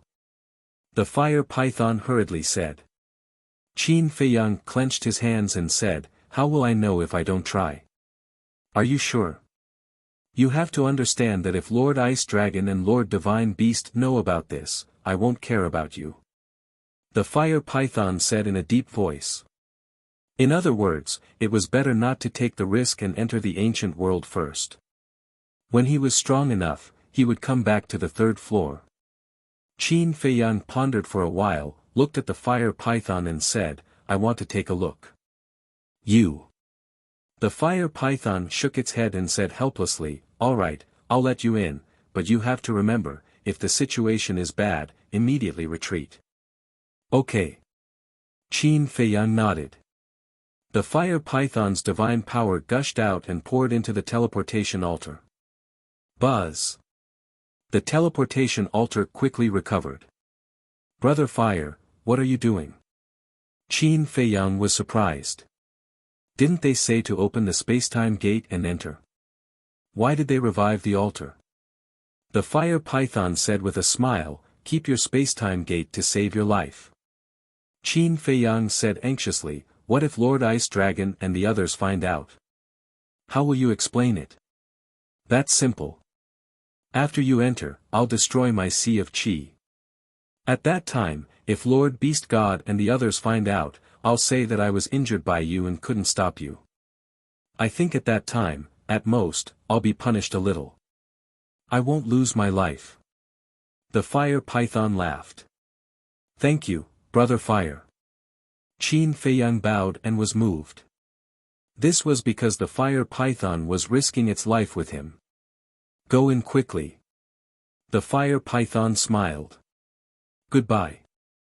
Qin Feiyang cupped his hands and said. Then, he stepped onto the altar resolutely. Zhao Tailai and the others also followed. Lin Yi pondered and jumped onto the altar. The group of people immediately disappeared. This is all I can help you. You'll have to rely on yourself next.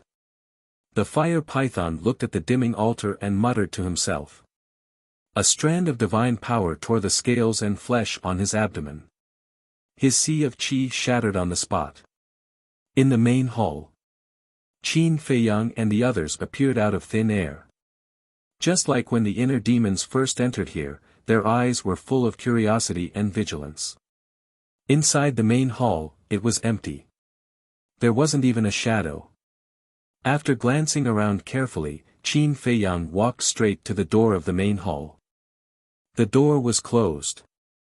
Qin Feiyang pushed hard, but there was no response at all. Qin Feiyang said, Go around and see if there are other exits. The group immediately dispersed. Only Tan Tai Li stayed beside Qin Feiyang. She looked at the door and frowned. How did the inner demons get out in the first place? I think it may be related to the Ice Dragon. Qin Feiyang raised his arm. Murderous aura surged, and a crimson long sword condensed. Tan Tai Li saw it and immediately took a few steps back. Slash! Qin Feiyang yelled and slashed at the door. With a loud bang, the door did not split open. Instead, he was blasted out with blood spurting from his mouth. Is there anything wrong? Tan Tai Li hurriedly stepped forward, supported Qin Feiyang, and asked with concern. I'm fine. Qin Feiyang waved his hand and looked at the door. His eyes were full of unwillingness to admit defeat. Soaring Dragon secret art activated. His cultivation soared to great success War God in an instant, and then he slashed again. But in the end, the door still did not respond at all. Tan Tai Li sighed, it seems that what Fire Python said is true. We can't get out of this main hall at all. At this time. Zhao Tailai and others gathered around and shook their heads at Qin Feiyang. The entire main hall was integrated. Not to mention an exit, there wasn't even a gap. Qin Feiyang's eyes were full of unwillingness. He shouted, follow me to bombard the door. I don't believe that it can't be opened. Boom! Divine power erupted one after another. Except for Dan Wangkai, everyone took action. Even Lin Yi also contributed her strength. Boom! Divine power, divine techniques, battle soul, everyone was unscrupulous. However, the door of the main hall never moved. How can it be opened? Qin Feiyang was seething with anger. Outside the door was the third floor. But this step was like a natural moat that couldn't be crossed.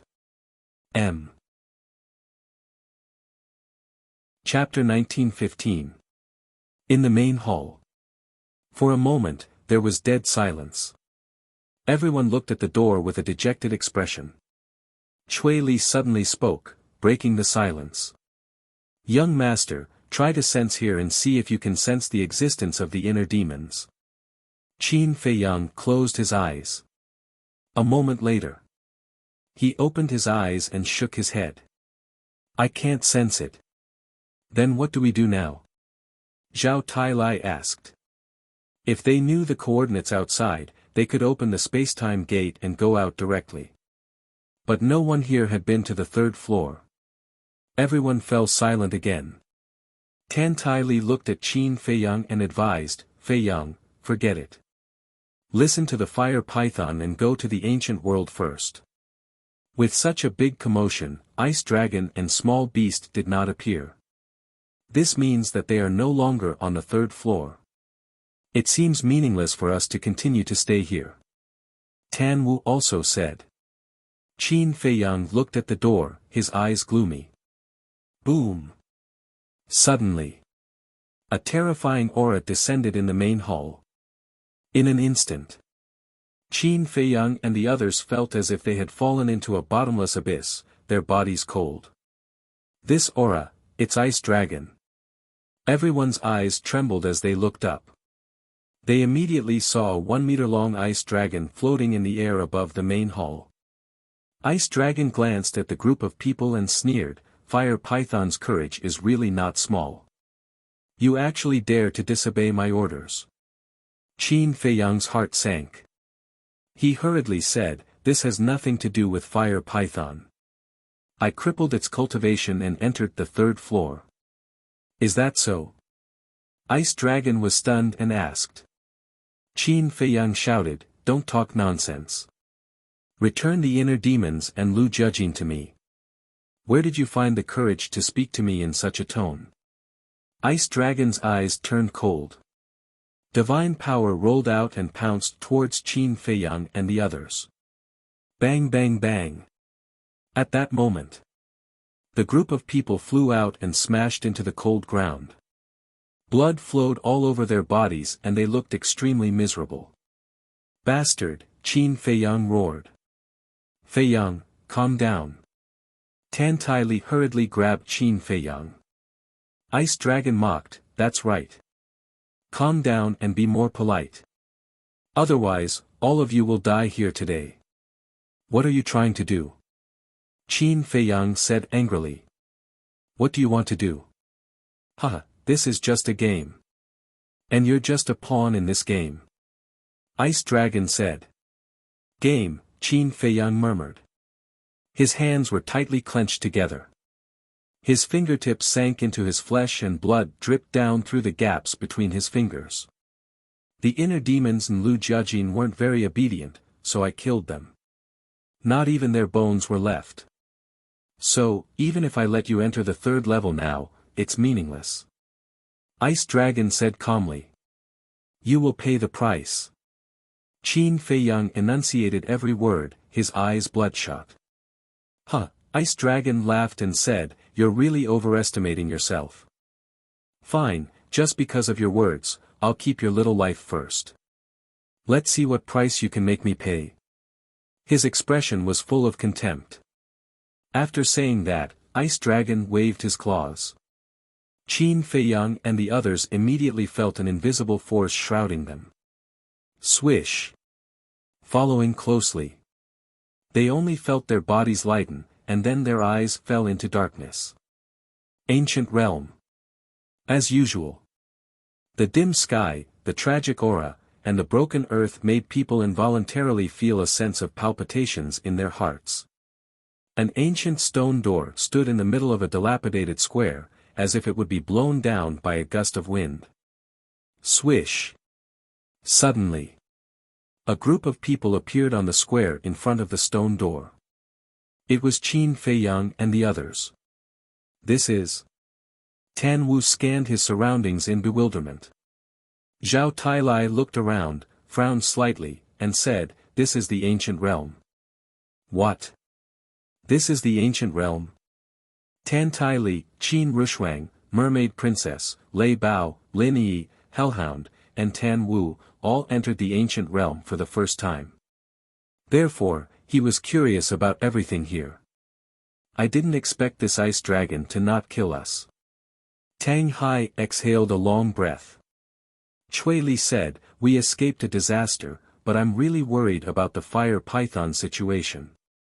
Zhao Tailai said, young master just said that this has nothing to do with the fire python. I think ice dragon won't do anything to it. Chui Li pondered for a while, glanced at the stone door next to him, and said, why don't we go out and take a look? It's best not to go out now. Because once Ice Dragon knows that we ran out of the ancient realm to care about the fire python, it will be tantamount to confessing without being pressed. Tang Hai said. That's true. Chui Li nodded. Following closely. Several people looked at Qin Feiyang, their expressions full of worry. Because since coming to the ancient realm, Qin Feiyang lowered his head and did not say a word. Phew. A moment later. Qin Feiyang took a deep breath, suppressed the anger and killing intent in his heart, and said, Zhao Tailai, see if Guoda is still lurking nearby. The last time they entered the ancient realm, Guoda was squatting nearby, maybe this time too. Zhao Tailai nodded, released his divine sense, and searched the surroundings. A moment later, he withdrew his divine sense, looked at Qin Feiyang, and said, I didn't find Guoda's trace, and no one else. That's good. Qin Feiyang muttered. Although Guo Zixiong had given him soul stones twice, and had always been amiable, he always felt that things were not so simple. So before officially meeting, it was best to investigate the Guo family's background thoroughly. What are you talking about? What Guoda? The mermaid princess looked suspiciously at Qin Feiyang and the others.